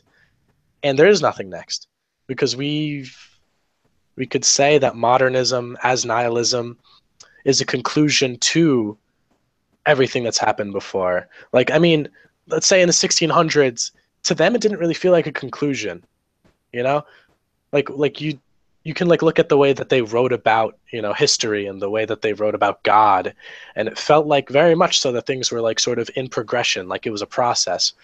But nowadays people just like it's the gears have sort of stopped turning, and now everything's up for grabs. But when it comes to, like, let's say we put it in the context of a government, right? The only way to have a new government system take over is for there to be anarchy for a moment, right? And so we've reached that point of intellectual, religious, philosophical anarchy, where all of these different schools are fighting against each other. There's no common direction and goal. And fundamentally, what we're going to see is we're going to see one thing prevail and only one direction pushes on, because at the end of the day, all of these different things pulling against each other, something's got to give. And so you have to figure out where your strength lies. So it's going to be a very interesting few years to come. That's for sure. Dramatic. It's going to be very dramatic, and I'm going to listen to Wagner all through it. Yeah, I feel you there. So yeah, I think that's definitely a decent conclusion to come to when it comes to spirituality in the modern world, is that we are in a point of despair, and spiritual absence that comes from the non-literacy of the common folk to interpret these or come to these experiences because they're not valued. We've been taught that they're not valued, and that it's much better off to just appreciate these sensual pleasures that are more accessible. You don't have to put as much devotion into them. It's just Yeah, whatever you just build tools to make them the most efficient tools to provide the highest access of them. Exactly. And so we've come to a point of malaise and to an overstimulation. And so the next thing would sort of, at least hopefully in my mindset, wouldn't be a revitalization of traditionalism. I think it's just a logical conclusion to traditionalism, because I've had this argument before where people are like, oh, well, you consider yourself a conservative. I mean, being left wing and right wing in the United States is a very, very big discussion right now. And I would place myself, if I had to, on the right side, the right wing, sort of conservative, traditionalist party. And they'd be like, oh, well, you want to go back to things the way things were, and I'm like, no. I want to go back to the direction that we had before.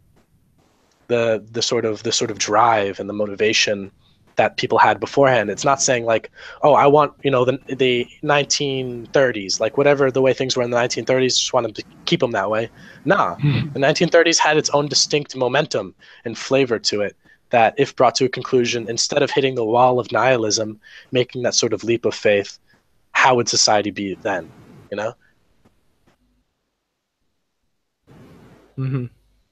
So, what follows nihilism? Absurdism, right? Yep. So how that would be an internalization of a nihilistic world or mindset. And so potentially we could be living in the absurdist age right now. It just comes down to the individual being. So what comes after absurdism?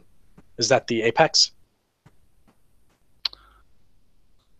Well, that's quite a difficult question, and it really depends on who's the one that's interpreting. Because, well, if we're talking about absurdism, then we're talking about a person that suffers from an existential crisis, most likely, right?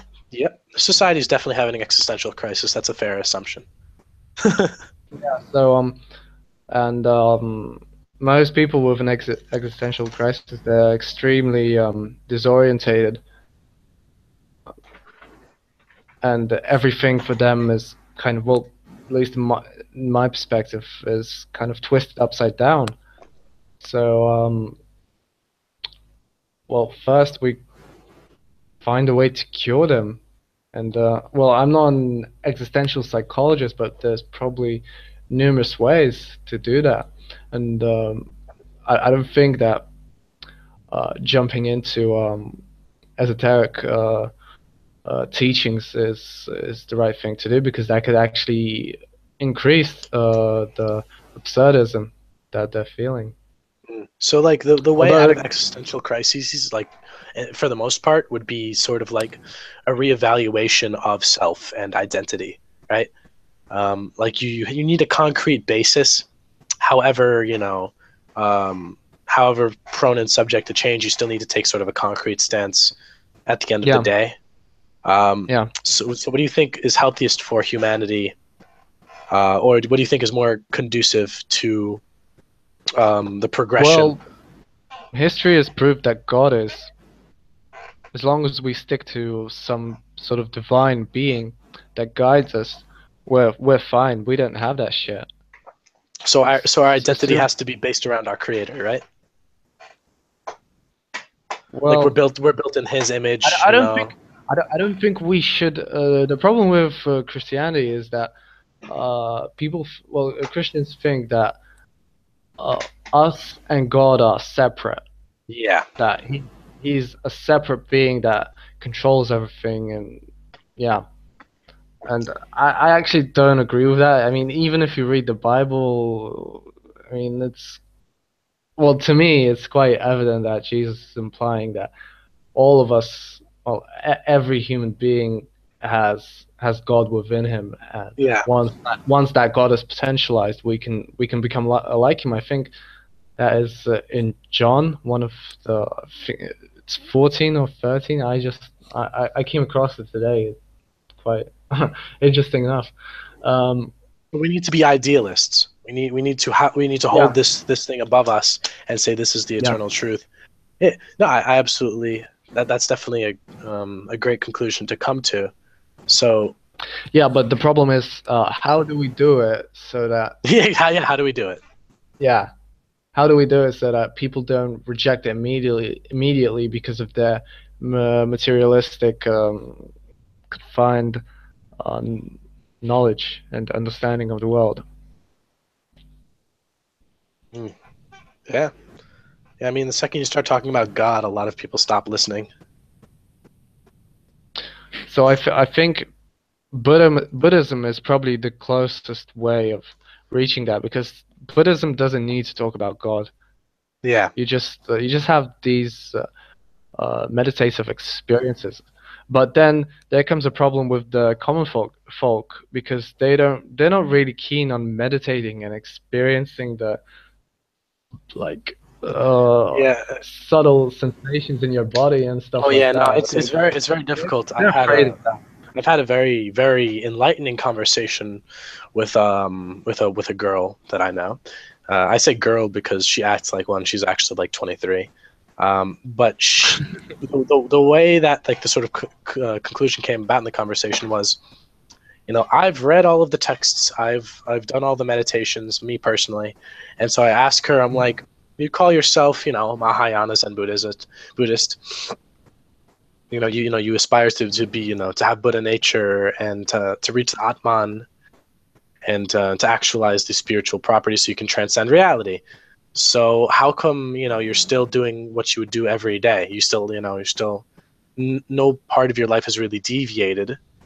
And she's like, well, I didn't read all of the texts and I didn't do all of the meditations, but I know that like at the end of the text and stuff, and the true realization is that you've always been Buddha all along. And I'm like, so does that mean you don't have to do anything to get to that point? You don't have to do anything to feel that realization? And she's like, yeah, absolutely. You don't need to do anything. I'm like, do you feel like you're immortal right now? Do you feel like, you're part of this one universal conscious, like,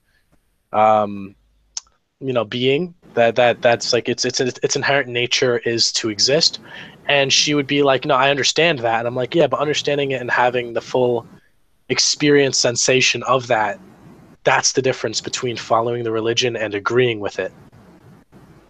And so you have these people that agree with Buddhism and they find the religion agreeable, but the second you say, but you have to do this tomorrow, you have to do this, for a few minutes or few hours or maybe even for a whole day, the second that you try to subsidize their time for the promise of this thing, it just comes down to immediate pleasure versus long term.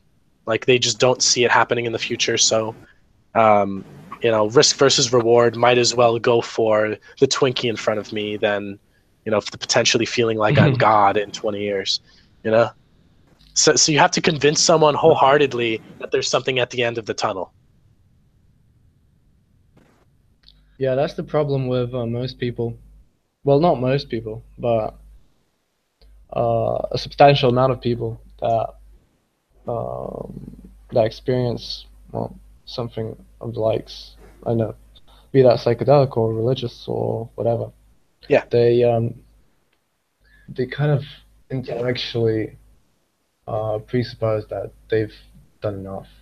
I mean, that they've an ego death, and some already think that they're on that level, and it's quite funny because the way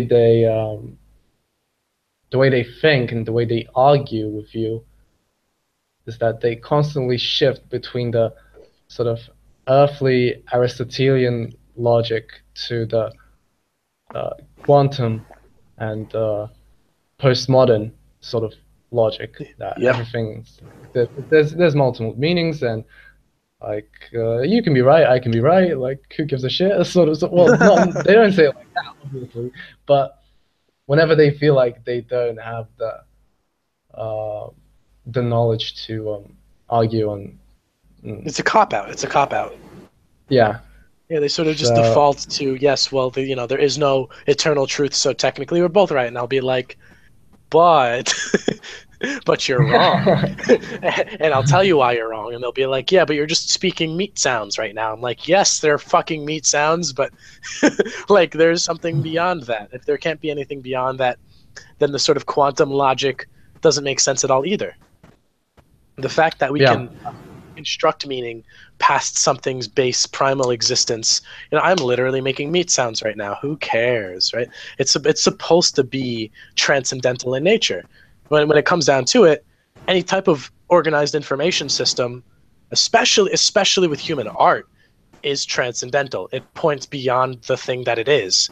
The whole becomes more than the sum of its parts.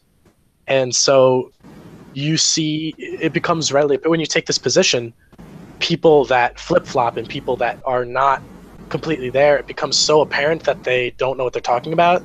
It becomes very difficult to hold a discourse. But you can still do it. It's just you don't see the merit in it. Yeah.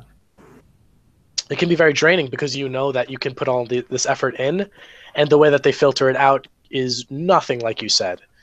There's almost a complete level of disconnect, and you're like, well, what's the merit in trying in the first place? And I think that's where sort of actions speak louder than words philosophy comes in, because you can write a book and change the country, sure, but you can also literally like assassinate a political figure and have just as much change. So you have to evaluate what the person values in terms of the outside world interacting with them. And if the outside world interacting with them, you need to slap them in the face, you might as well need to slap them in the face to get them to that realization. It's just you need to do it in a benevolent, understanding way, and you have to understand there's no better alternative. Like if a person is in shock and they're breathing very fast and they're like, my world is ending, one of the best things to do is slap them straight across the face. Physical shock brings them sort of back a lot of the times, as much as cliche as that is. They sometimes you need a shock to the system, just like if you're having cardiac arrest, the AED, the shock paddles, that doesn't bring you back to life. That just resets the nerves in your heart so that it goes back onto a regular tempo and rhythm. And so I guess right now what we need is sort of a big shock to the heart. We need something that brings us back into a unified rhythm, but doesn't necessarily have to be peaceful and completely neurologically it doesn't have to be completely intellectual. It might be on a physical level, like something we can do in the physical world. Well, usually wars did that. They would wake up people. Yeah. Have you read Evola's Metaphysics of War? No, I haven't, but I do have a little bit of knowledge from what he's talking about, and his idea that war is a way for people to transcend. Yes. And that's very interesting. I think it's a fantastic notion. I think that our relationship to conflict nowadays, because we're so used to luxury, and waking up without a gun pressed to lose that comfort.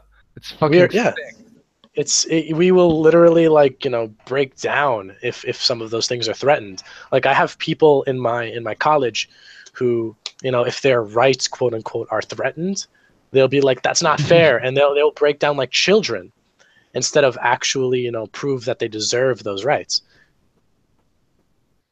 It is mind-boggling. Well, So maybe war is the answer. The people of the masses, they think that they have inherent rights. That, like just because they were born, just because they're whatever, that they have the right to all that they have, and that's not true. You have to earn them. You have to prove that you're worth it, and you have to commit to the system so that you have to support it so it doesn't crumble. Yep, but a lot of people that I talk to in this very inquisitive and intellectual community, they just make the assertion that, oh yeah, it's already over. Fuck it. The system is on a downtrend. There's no way of pulling up from a nosedive. It's over. Right? That's sort of it. You almost can take comfort in that sort of nihilism, because you don't have your It responsibility is has very ended. comforting. Yeah, because your responsibility has ended because everyone else before you was a complete fucking idiot, you know, and they botched the job. And you hear people in this generation be like, oh yeah, well the previous generation screwed up the housing market, or the previous generation, you know, started this war and now everyone's in debt. And so there's this Whenever blaming. people say that, just tell them, look at Germany after the Second World War. Look what Yeah. they did. Mm-hmm. Yeah, no, absolutely. I mean, I can get a lot of flack for even talking about like prior and after World War II, but I think that the movements that Germany were making, you know, from an ideological standpoint, from like a collectivist, you know, this is Germany, this is our people, you know, our ancestors like want us to succeed. The sort of unification of a country is it's fascinating. It is absolutely Yeah. mind-boggling. Like when you look at like the speeches and like those rallies and people marching in like perfect order, and everyone seems like totally absolutely with it, you know, that direction, that like unstoppable sort of confidence that I wish that would be able to, you know, be translatable to a more apparent and less necessarily violent execution of things.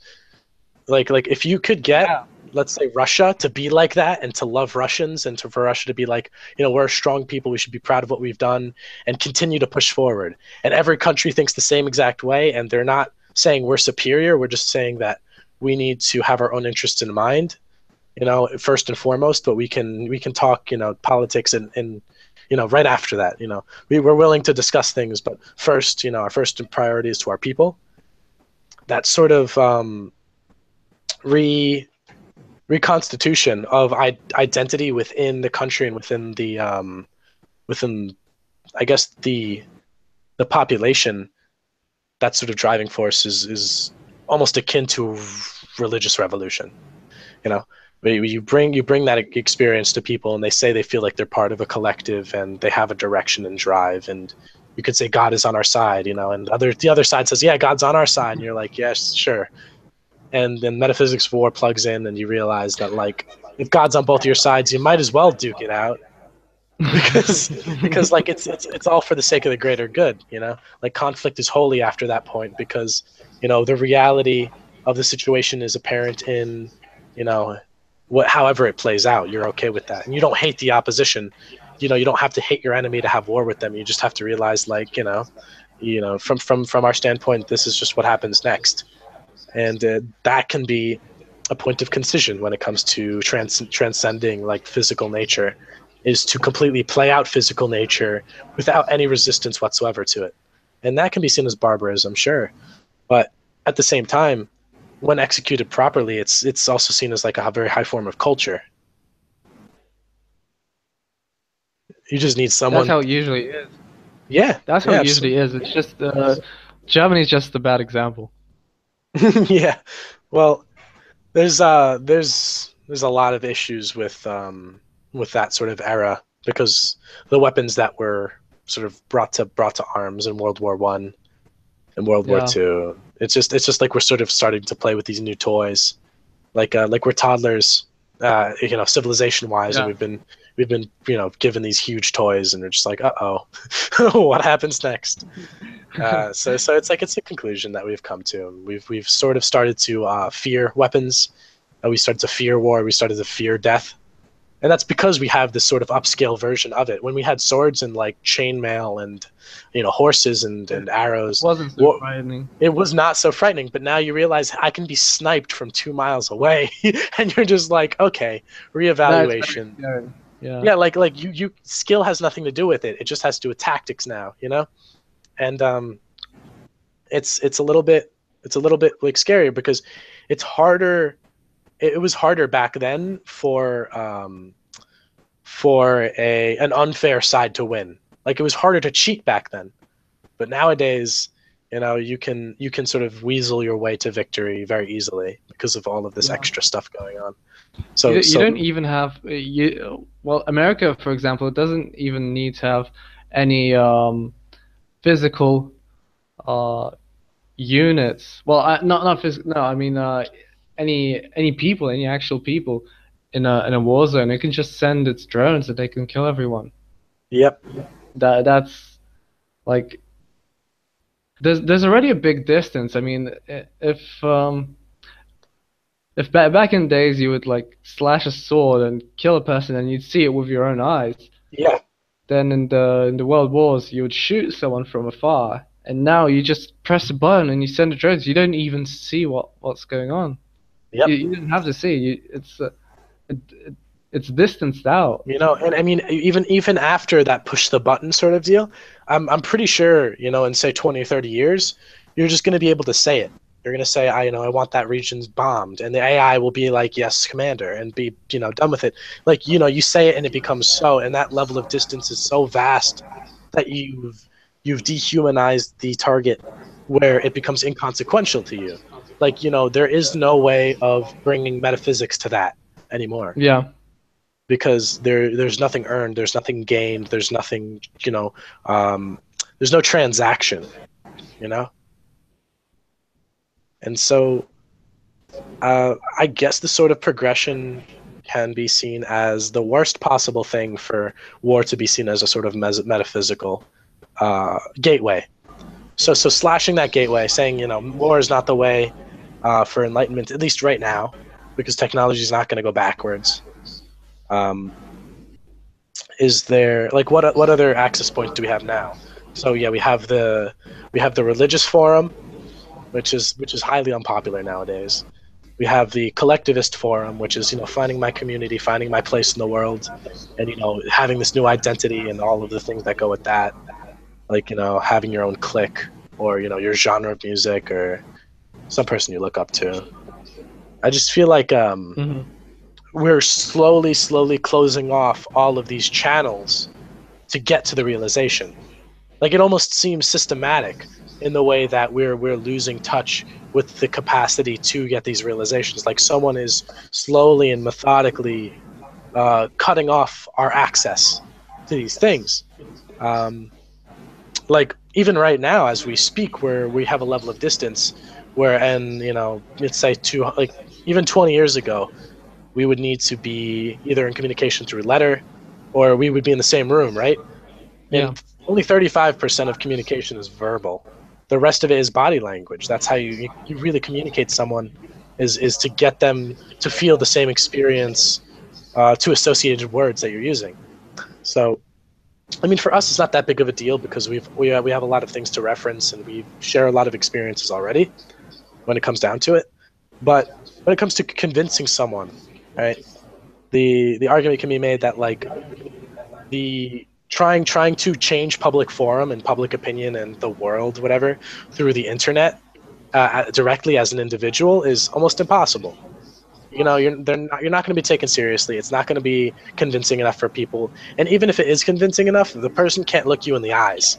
You know, the person cannot really make the distinction between you and sort of advertisement bots that sort of roam the region now on the internet.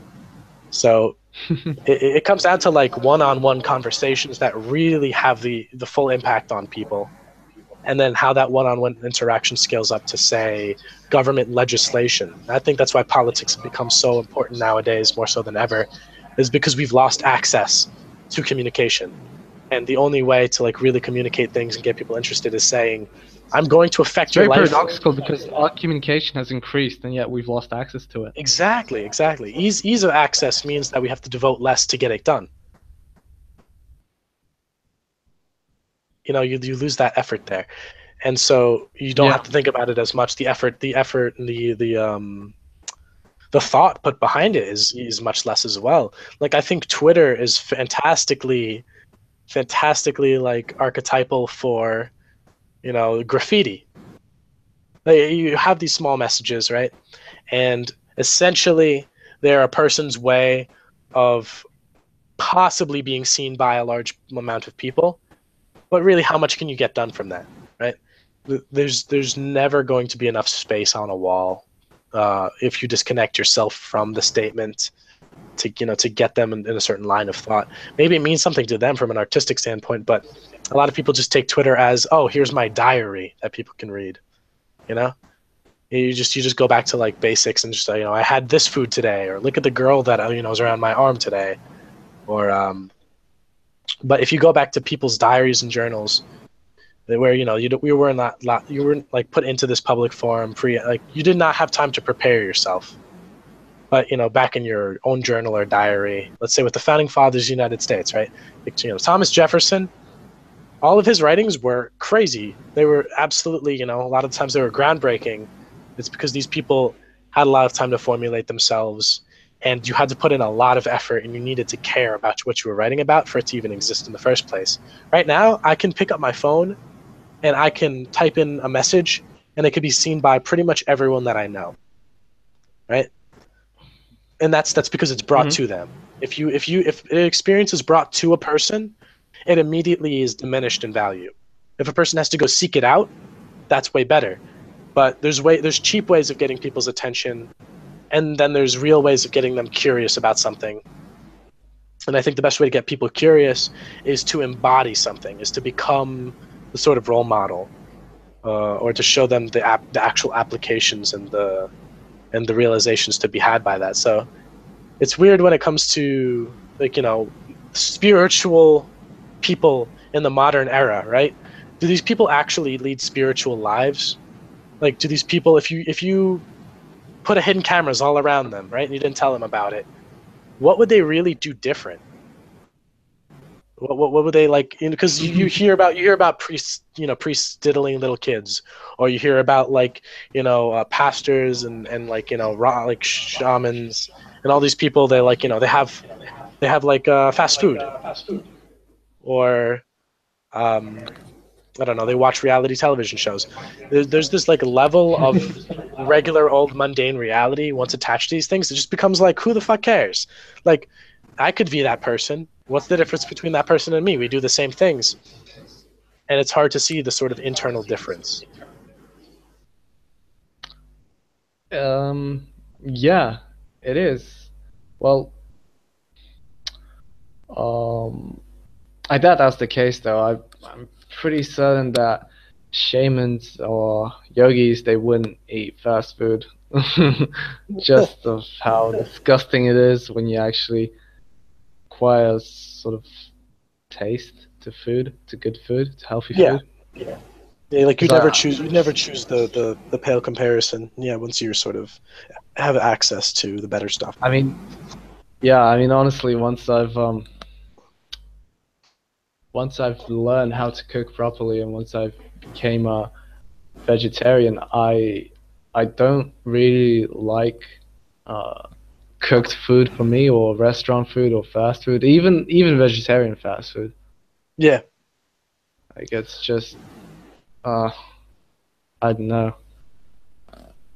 I think I have this idea that whenever you cook something, it gets a bit of energy from you. Yeah, there's something like added to it. Yeah. Yeah. So maybe that's due to that, because most people they don't well, especially in restaurants and cafes and all that sort, they don't really put the effort to make a good meal, a good, healthy, nourishing, and mind-soothing meal. Yeah. Because I think that food also affects the mind. Yeah. I mean, you are what you eat. There's like this whole spiritual culture to it. Yeah, and Hinduists actually have that developed very deeply. Yeah, there's like respect for it. System.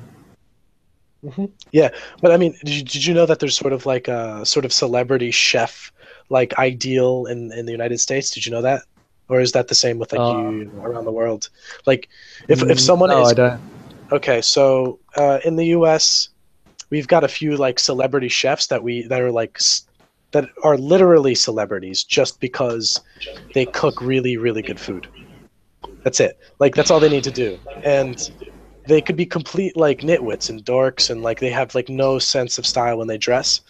But if they are very knowledgeable about food and like what's good for you and like how to make something the right way, they're almost like oracles. I think one of the best examples, at least for my area, my personal experience, the people that I know, if you mention Gordon Ramsay, people will know him. That is just it's like a household name.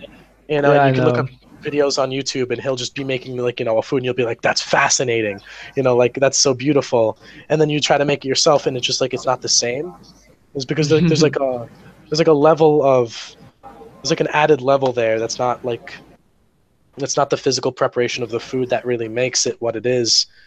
And also, it's kind of unfortunate that we don't have really great access to good produce anymore because of just the population Great size. access to I hate what? population size. You know, like we don't have.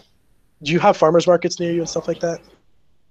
Oh, you mean that? No, not really. Yeah, it's a shame. Yeah, right. It's Because terrible. because the food, the quality of the food gets worse just to sustain such a huge population. Yeah, I mean the process of eating was considered one of the fundamental yogas because yoga means, you know, to join with, to yoke, right? And Yeah, so, like, yeah. you know, this is you joining with the universe, and you know now you're feeding yourself like congealed animal fats. Good job. Like, how, you know, what's your experience going to be like now? You know, and so I think also to a degree, I think this can maybe be in line with the last sort of question that I might want to ask is, when you degrade certain parts of the experience, it takes down the experience as a whole. Just like how in your body, if one organ system starts to fail, everything else starts to deteriorate because, you know, they can't keep up. Well, I think the last question that I have for tonight is, what was the sort of inciting incident? What was the first organ system to fail, so to speak, when it came to our experience as Westerners? What was the first domino to fall that we can point our fingers at and be like, let's fix that first? I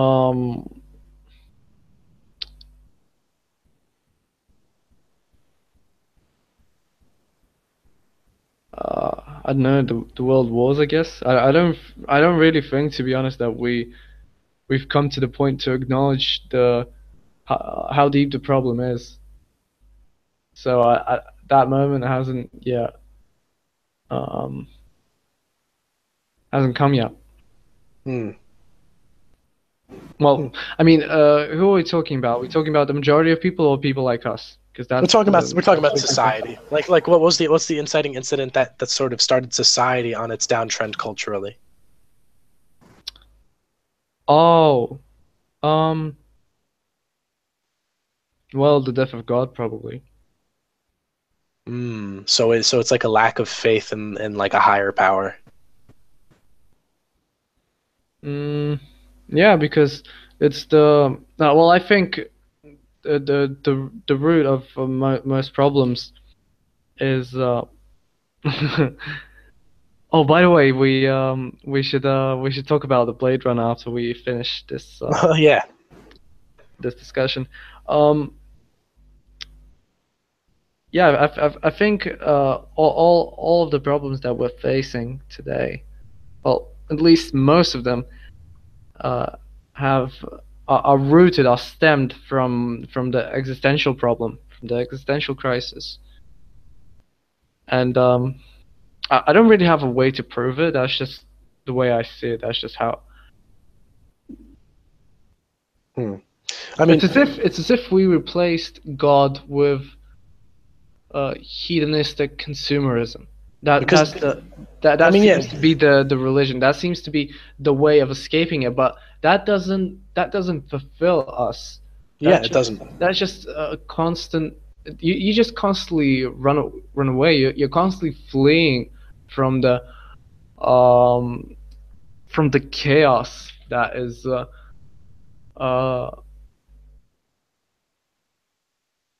that wants to swallow you, sort of. I don't know. So, when was the chaos is not the right word, actually. I'll Google Translate for abyss. How could I forget it? Yeah, from the abyss. That is there's an inherent emptiness that comes with the sort of the devaluation of intelligence in the universe, and sort of like the experience and how it can be colored by that. So do you have a relationship with God? Do you like on a daily basis actually experience? I am God. Okay, there we go. So when you make that assertion, then everything else has the same right to make that assertion, right? Yeah. All right. So that brings you on a path of unity with those things, yeah? Yeah. So you feel that unity? I felt that unity, and I Yeah. feel it subtly. I don't Okay. feel it as intensely as it was then, but like It's still like there, right? it's still there, and as soon as I remember it, like it's there, and I feel it, and it's amazing. I'm very, very glad, because yeah, that's one of like the sort of main roadblocks that a lot of people get to is, I think, do you know Eckhart Tolle? No. Okay, so he's this dude who had like lightning zen, and he's pretty like totally all the way when he has a realization. So like he was really able to actualize it in his life when he had lightning zen, which was pretty cool. And so he wrote a couple really good books about it. Um, definitely worth reading. And Can you write me his name in the chat? yeah, sure. He had sort of like a Western audience for a while, but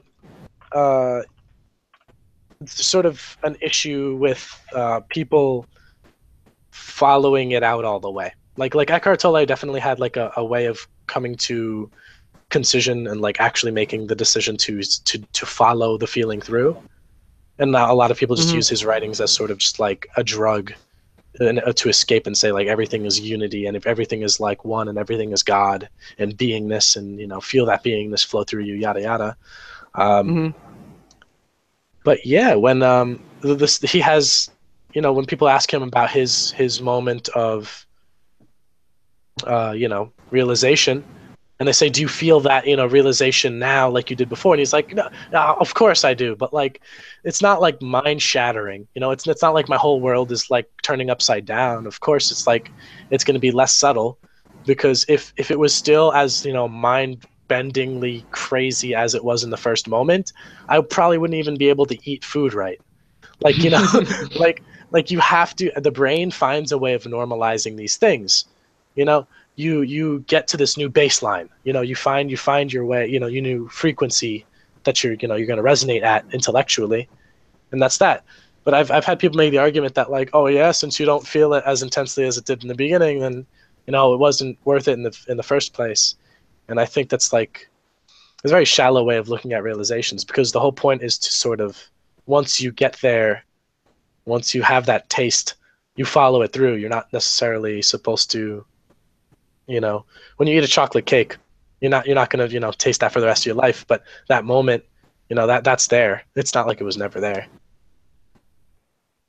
So yeah, yeah, if you having that realization and that feeling, you can confidently say, like, you said, yeah, I'm God. Like, yeah, yes, it's very apparent.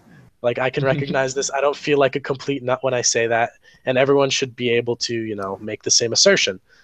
So like I said, my sort of last question would be, is this really worth bringing this experience to everyone? Like, should it be seen as the way to want people to have this religious experience or this realization, or is it only supposed to serve certain type of people? Well, religions were always for everyone. There was the esoteric and the exoteric.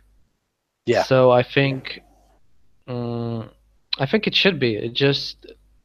They just shouldn't know too much, because it would I mean, it's horrifying. It's frightening. It's very frightening at first, and especially if you're unprepared. I was unprepared, and God, like it took me a lot of time to understand all of the shit and just pass through all of the gruesome hallucinations, and that's just and the way I interpreted them, like my fears, my anxiety, it multiplied them, and I wouldn't wish for anyone to have that. And most people, they, like an average person, he has all sorts of fears and complexes and anxieties, and that's when it gets risky. When you Well, I think I just had a realization. The sort of go on. the sort of esoteric route that we're taking is, whether or not you Yeah. have the religious experience through esoteric understandings or through psychedelic experience, that in itself is the shortcut. But the exoteric version of enlightenment is the moment of death, and so we sort of experience a sort of death of ourselves in the enlightenment process. Yeah, the initiation. So yeah, we're sort of dying before we die aspect of of realization. A few times, like at least 5 or Yeah. 10. Right. So that has no practical purpose for the layman, and that's why it's esoteric, is because the people that lead, or the people that write, or the people that have the ability to communicate these things, the role then, once you reach this enlightenment, is to make it apparent to the masses, not as in shaking them by the shoulders and being like, do you feel it, we're all one with unity, yada yada yada, and just like start freaking out on them. Like that would be would make sense to a lot of esoteric people once they have that realization. Like 5 seconds later, it's like, do you want to go to your neighbor's house, knock on their door, and say, by the way, do you know that we're all one with consciousness? And you could be super convinced when you say that, and they'll be like, who the fuck is this guy talking about? But the realization to be had from the esoteric realization is to find a way to bring the esoteric to the exoteric, not try to diminish the esoteric by making it more well known, but to maybe that's what Buddha did. Yeah, you rephrase it, you rebrand it. It's all like sort of the same stuff, but you make it achievable. I mean, Mahayana Buddhism was the first Buddhism that said you can become enlightened in this lifetime. It doesn't have to be the next lifetime, it doesn't have to be the one after that. This one right now, you can become enlightened. And everyone's like, holy shit, I want that.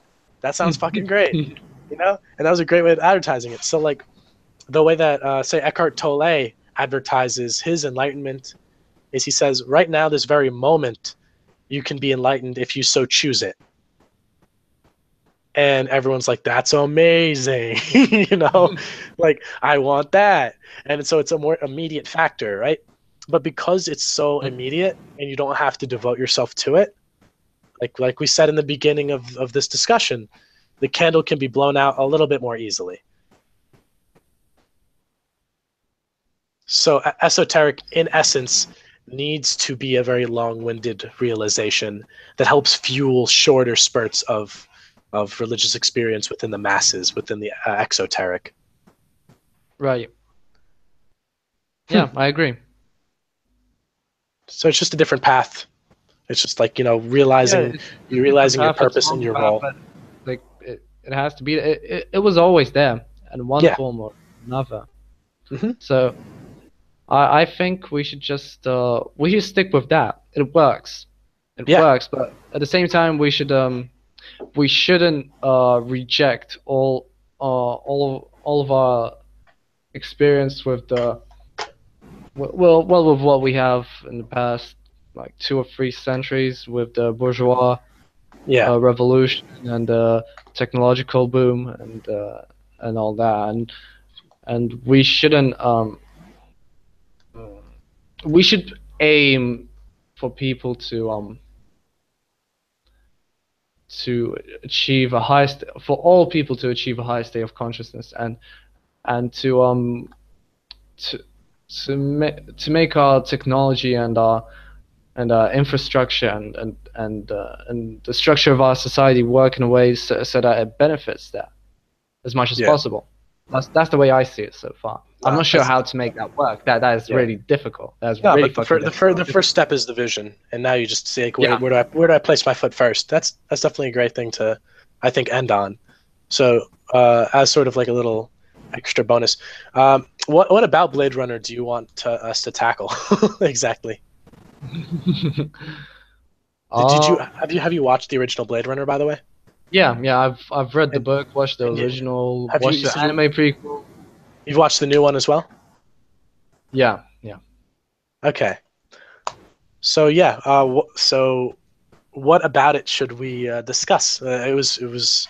So what did you think about the new Blade Runner? What did we think about it?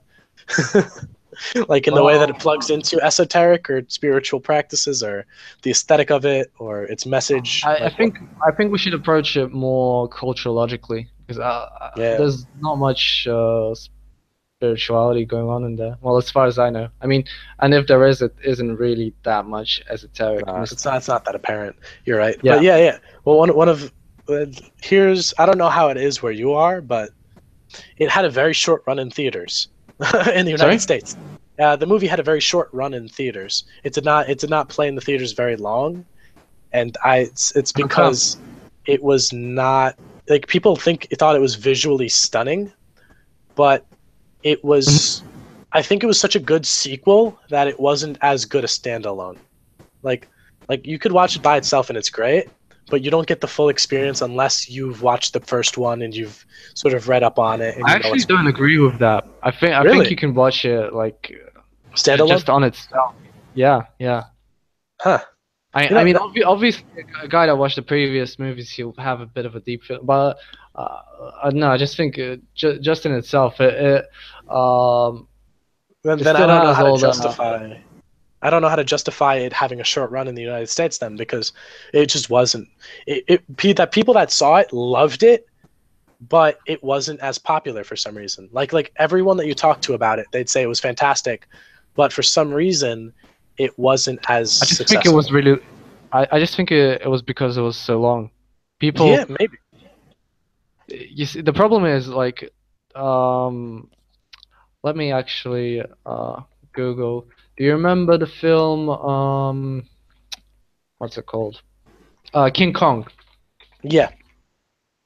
It was a 3-hour film as well.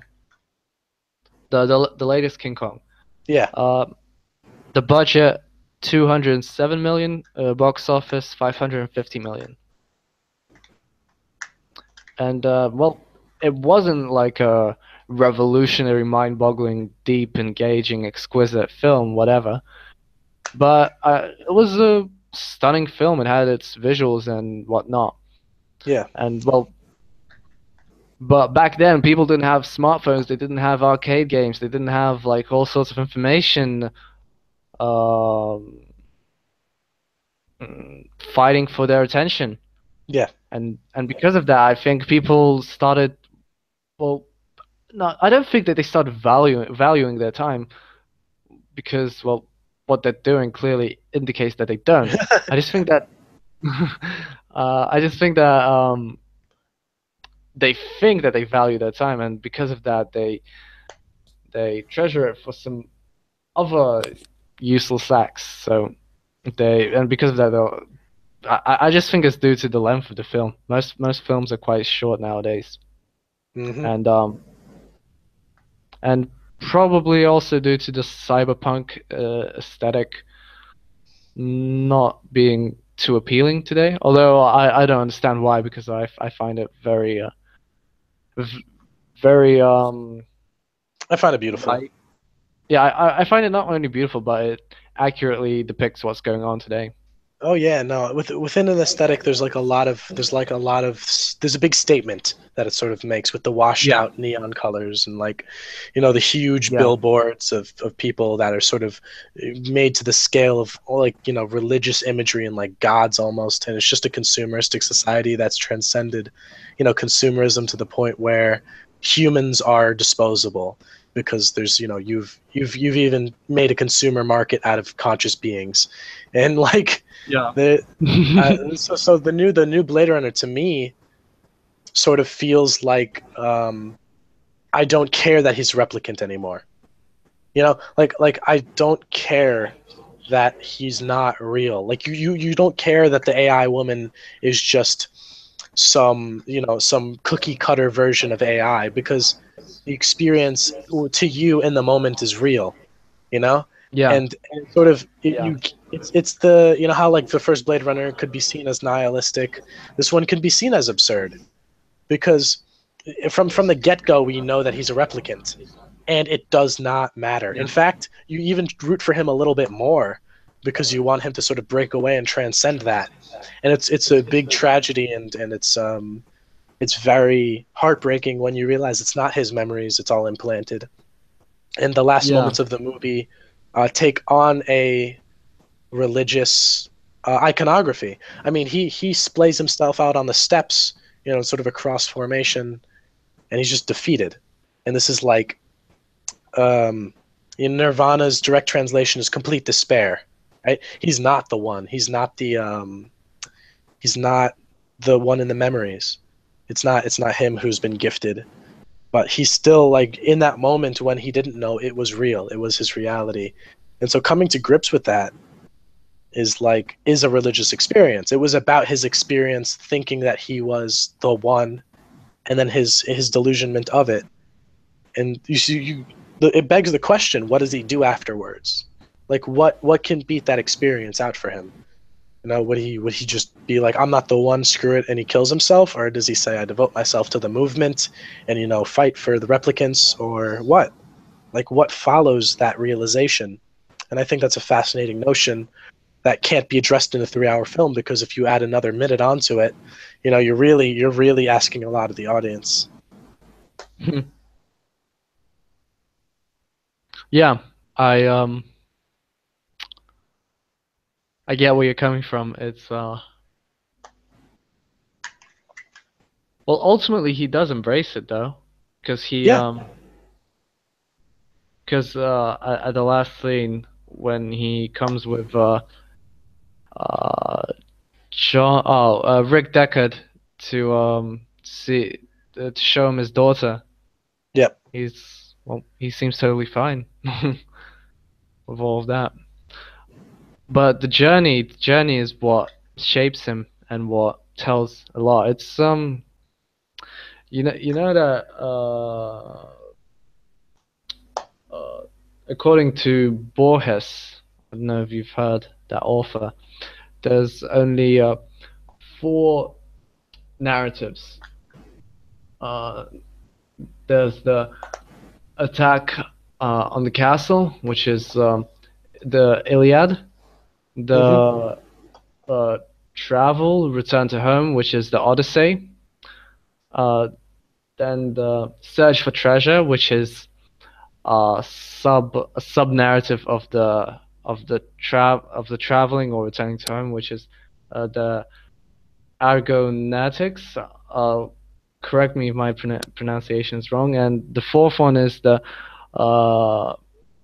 suicide of God, which is the narrative of Jesus Christ. And those are the 4 narratives, and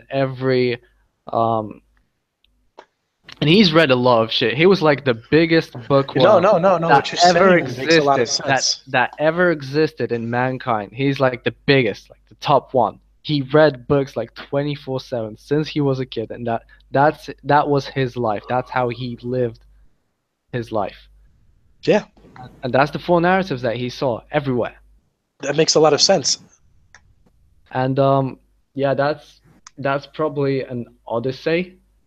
Well, it's either an Odyssey or an Argonautics or Argonautics, because usually when such a travel occurs, it tends to change a lot. It tends to shape the person that's traveling. He tends to see things differently. Things are changing. He's changing. Everything is changing. And yeah, well, that's the way I saw it. And also since he's called K and Joe, I don't know if you've made the parallel with Franz Kafka's The Process, his novel, which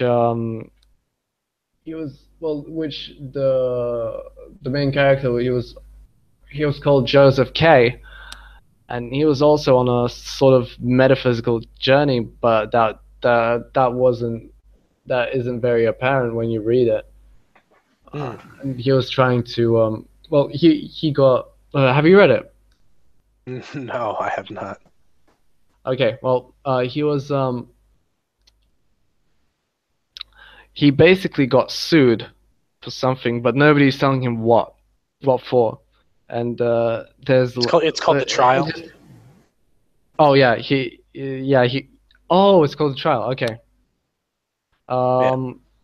Yeah. So there's just a policeman in his house, well, in his building, and yeah, they just say like, yeah, you've got trialed, if that's the correct way to say it.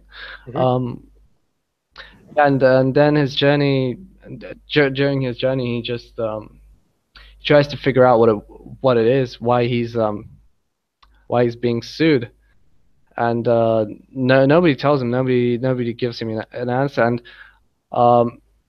and during that journey he goes to he visits an artist.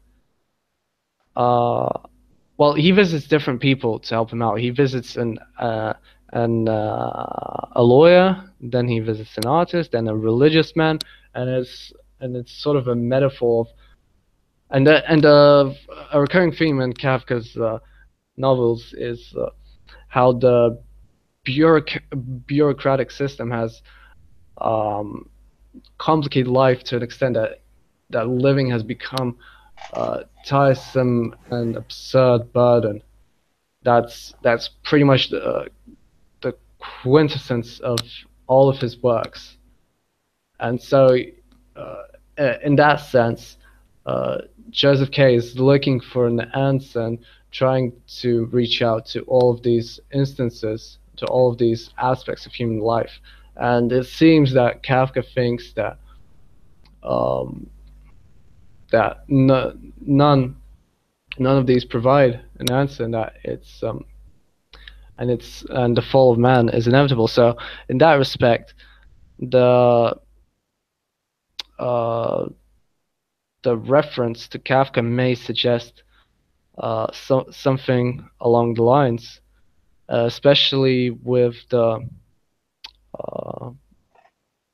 huge amount of religious symbolism from the Jared Leto.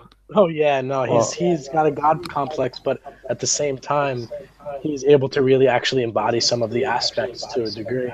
So like it sort of furthers the god complex. Yeah, that's true. That's true. Like he's got those like floating eye robots, which gives the idea that he's omnipotent, right? And yeah, and because he's blind, and usually the blind are the sort of oracles or mystics, or and have some sort of divine nature.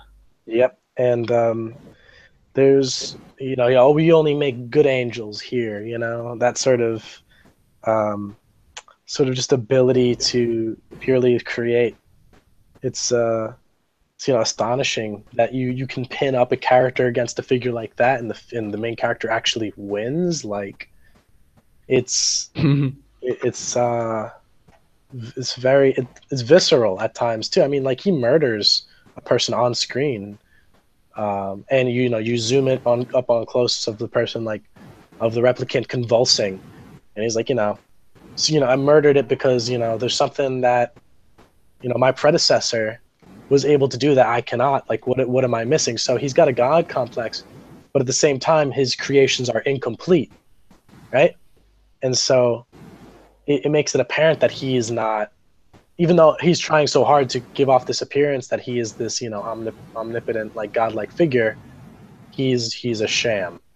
Just like the replicants are not fully human. Is he a sham though? Is he a sham though? Yep. Think about it. He's totally a sham, dude. Why? He's a sham because he's striving so hard. There's one thing that he prizes more than like the rest of his applications with the replicants, and he can't do it. There's something it's lost technology. Do you think it's really lost? Well, isn't the whole entire thing him trying to get access to the replicant that can get pregnant, or is the offspring of that replicant?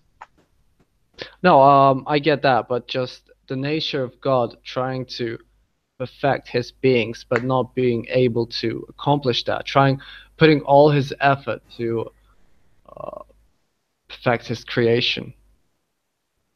Think about it. And constantly failing. What is that? That's the Old Testament. Yeah.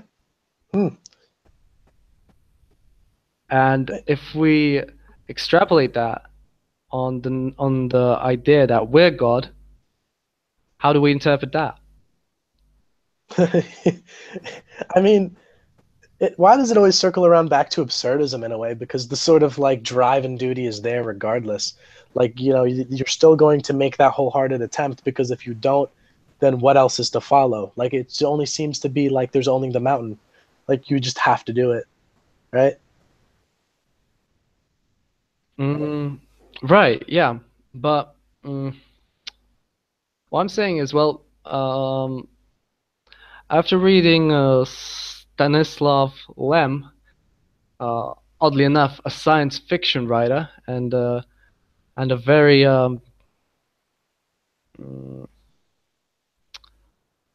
knowledgeable person in the sciences, he through one of his novels, he introduced me the view of a feeble god. That's what he calls him, a god that attempts to that is like a kid. He strives to what's it called? To learn about himself, to expand his knowledge on himself, and he tries, he plays out this sort of drama. Well, that's more Hinduism. That's just like the way I see it. Well, he plays out with his power, but he doesn't know how to use it. He just it's just a sort of game for him so far. And maybe that's how it is, and maybe that's what, like, whether they were conscious or not of this meaning, maybe that's what it could mean. In that respect. Yeah, no, I don't know. Fair enough. Fair enough. What I'm saying. I understand. Yeah. I mean, there's a book where the main character is literally a feeble god. You might want to read up. I think it's called Mr. G. And it starts. The author? Who's the author? I can't remember. But I think it was one of the first sort of books. Alan Lightman. Yeah. I already have it clicked on. Means I viewed it recently. Huh. Interesting. All right. Well, yeah, definitely follow through with that. I had just woken up from a nap when I decided to create the universe. Wow. Yep. Okay. Yeah, so it's like very non-omnipotent. It's like, oh, you know, you're not grandizing like the supreme path of creating light. You're just like, you know what? I mean, this is a thing to do, and I kind of want to learn more about myself, so I might as well start creating the universe. And yeah, no, it's very, very interesting. That like it plugs into something that I've already read. I added it to my list. Good. Yeah, man. So that seems like What do you think about the symbolism of the movie? Symbolism of 2049? Yeah. Oh, and before I forget, before we get into symbolism, just as a culture phenomenon, we don't see a lot of mass movies that would be really good. How come it happened now? Like what? Okay, so what changed? I think what changed was if we were paying attention or not. Like I think big movies have always been coming out, but the way to sort of get to an abstract, sort of more universal message is more available in science fiction than it is in fantasy nowadays. You can create. I don't think so. You can create technological like images and advancements in a movie universe, right? That appear almost magical because we just accept that, oh, I guess technology will get to a point where it can do that, right? You know, you have a woman that loves the main character, but she's literally not real, quote unquote. She's like in a computer, you know, just being projected out. And so in a movie where you can't have some sort of technological justification, by all means, she's a spirit. she is a hallucination that is there to guide and help him, that is almost holy, you know, that's only in it for the betterment of him instead of some consumer product. It's like his anima. Exactly. Yeah. No. It is his contrasting female aspect that is there, you know, as his unifier. That is his anima. Yeah. Absolutely. And so what's ultimately, you know, the heartbreak in that movie, that moment can be very easily overlooked, but for other people it's so absolutely intimately congruent, is when the large purple naked version of her, as the advertisement starts to like interact with him. That's his illusion being shattered, that she was sort of real to him and it was a personal, special experience. So it's a devaluation of the spiritual through a spiritual. Oh, wow, I didn't think of it that way. Yeah. Wow. Yeah. So like we see the parallels being drawn. Indeed. But since there's something added extra onto it, namely consumerism and the commoditization of these things, it inherently collapses. It cannot be this beautiful, holy, you know, spiritual experience, because it's fraudulent, and once it becomes apparent that it's fake, everything just collapses, and all of the beauty that was there is completely inverse. Like, you know, for you know, like if you're looking at like a sine wave, like the uptrend and the downtrend are like equal amplitudes. That's exactly what happens for him. His heart shatters in that moment. Like he just looks at her and that's it, you know, like it was never special. It was just a commodity, and it was meant to feel special because it was supposed to be marketed. Like it is a great parallel to the way that we treat each other nowadays too. But yeah, it's one of the most important symbols in the movie is her. Mm-hmm. I mean, you're supposed to be given this sort of ghostly vibe throughout the whole entire movie, right?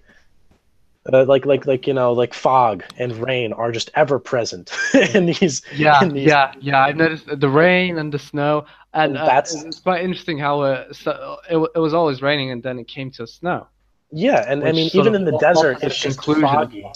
It just somehow like the desert sand is just floating midair somehow. Like everything's just obscured all the time, and that parallel, the obscuring of the vision, can be seen as a symbolism in a way. It can be superimposed over, you know, the actual mystery and disillusionment that he's feeling, you know, as a created creature who doesn't get the whole picture. We're not given the whole picture as the audience, you know. But it can also be a sort of depression. You know, when we think of depression, we think of these sort of looks and these aesthetics, and that's because we envision happiness and joy as like a clear mind, as like a crystalline sort of actualization of reality. So the second you start to you don't give everything to the viewer, they start to think, well, what's wrong? What's missing? Well, why do I not have the perfect vision? And that's because, you know, you were never owed it in the first place. You know, in this world where like sort of God is not a benevolent being, or it's not there present in the first place, we've sort of taken on the role of God by creating life. It's the direction and it's just not there. The vision is incomplete. So, you know, like the idea that replicants can have children, that's like, wow, we've finally become like real gods. We can create life that can also create life. But there's like, that's what it is. I think it's definitely finding treasure is more in line with the four narratives with Blade Runner than, you know, Attack on the Castle. And because of course any good complex narrative has aspects of all of those things. But the main line running through it is there's a search for a thing that is supposed to be extremely valuable. I mean, and who the fuck cares that a replicant can have a child? You know, the most basic human being can have sex and then have a kid. So who cares? But like, it's what it implies that means something. You know, what it implies, like the second a replicant can have a kid, there are things tacked onto it and on top of that which give that realization meaning. Because if you wanted to make a kid, you know, you just grab two humans off the street and make them have a kid. But if you want to completely, purely, create something that also creates something else, that's that's out of your different. hands. That's completely different. Yeah, that's true. And what I find interesting, well, what I think mm, when I encounter that sort of god playing, which is quite funny. Gods playing like gods, which Yeah. for some reason is well, if we're speaking from the esoteric perspective, which for some Yes. reason is, so we're playing like gods, but not in a godlike manner. Well, Yeah. Yeah. in contradiction to the divine laws. It's like it's like a false enlightenment sort of deal where it's just like, Yeah, I'm God, and then you ascribe this idea of God to a certain type of action and a certain type of like way you're supposed to execute orders, and so maybe it's just like the attribution of God to something that has a mortal understanding. Sorry, you lagged out.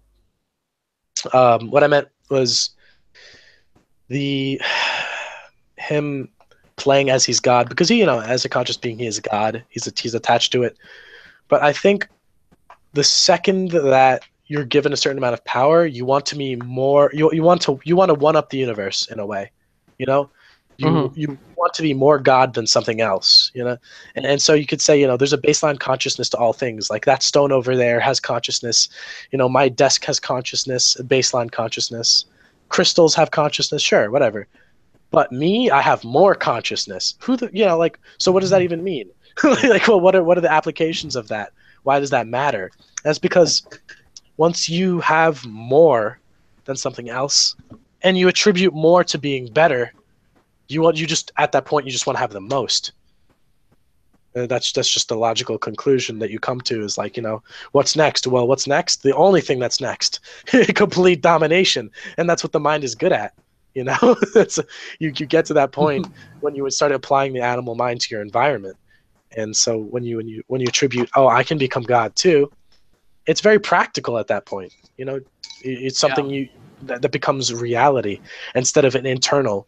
So I think trying to become God externally is the ultimate fallacy. It should be an internal aspect first. Yeah, obviously, but that's what I see with what's going on with virtual reality as well. Both in what's going on in real life and in art. Yeah, absolutely. On virtual reality. Because I've read some interesting thoughts on how virtual reality could help us go through transcendental experiences in a much shorter way, which is really interesting. Although I don't exactly understand how that will work, but still, the idea that you could bypass certain limitations that are enforced upon you because of, I don't know, Newtonian laws of physics and a bunch of other stuff is could really help you out in your journey to enlightenment, and it can make it shorter. But what will be who thinks of it that way? Who even comes to Also, one of the biggest issues, right, when you run up against when you say, yes, virtual reality can help, this sort of psychedelic religious experience, is that just like how his AI girlfriend, right, was just his and only his, and like she was like perfect for him, right, and that was a real experience for him. Imagine you talk to a person and like, obviously someone's going to program these simulations. You're going to talk to a person that had the same exact simulation as you. It wasn't personalized whatsoever. There was no like deeper access or limit, like, level. Like for you, when you took psychedelics, I'm sure that was the most personal thing ever, because it had to be you.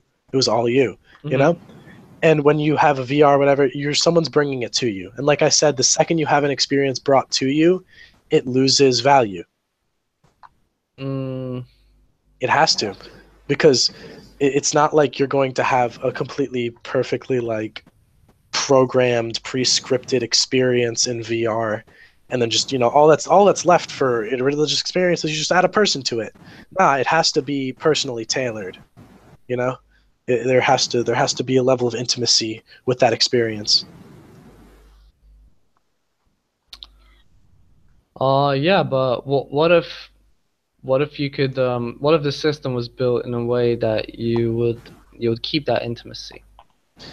So what I'd like to say is like, I mean, you're gifted with literature.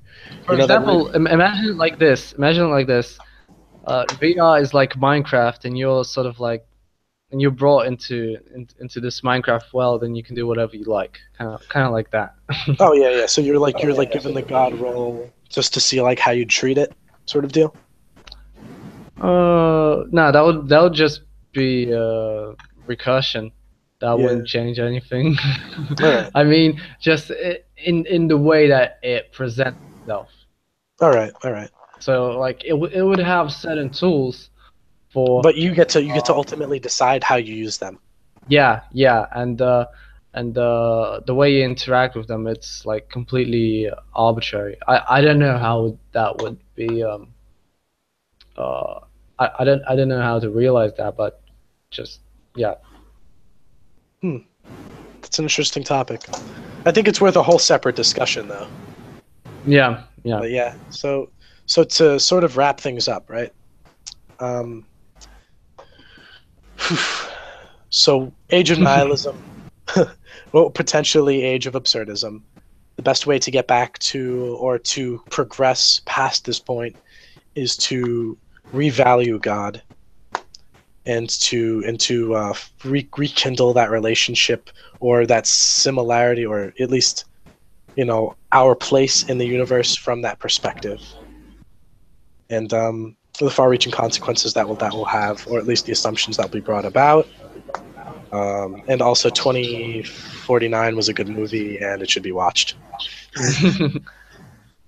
Oh yeah, if you. Yeah. I mean, it's worth it. At Shortly least. sum it up.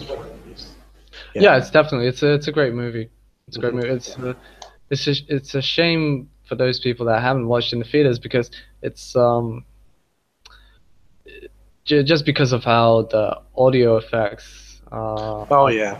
Yeah, it was magnificent, and just how meditative it is. It's a delight to watch on the big screens.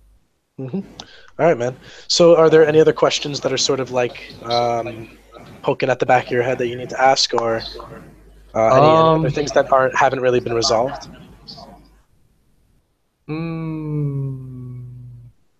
Because I feel good about this. Yeah. I think it's. Yeah, I think it's good.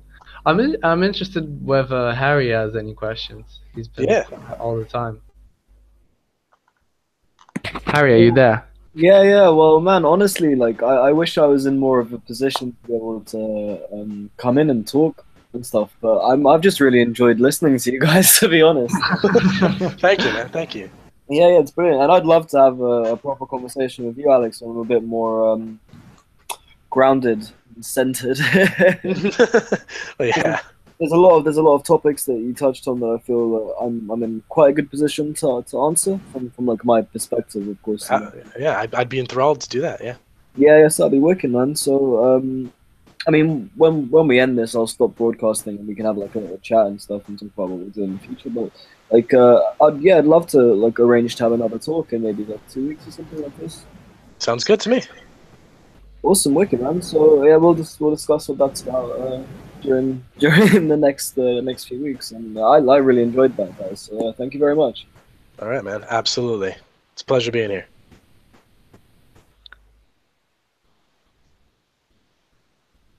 Okay, well, thank you everyone who watched, and we'll see you later.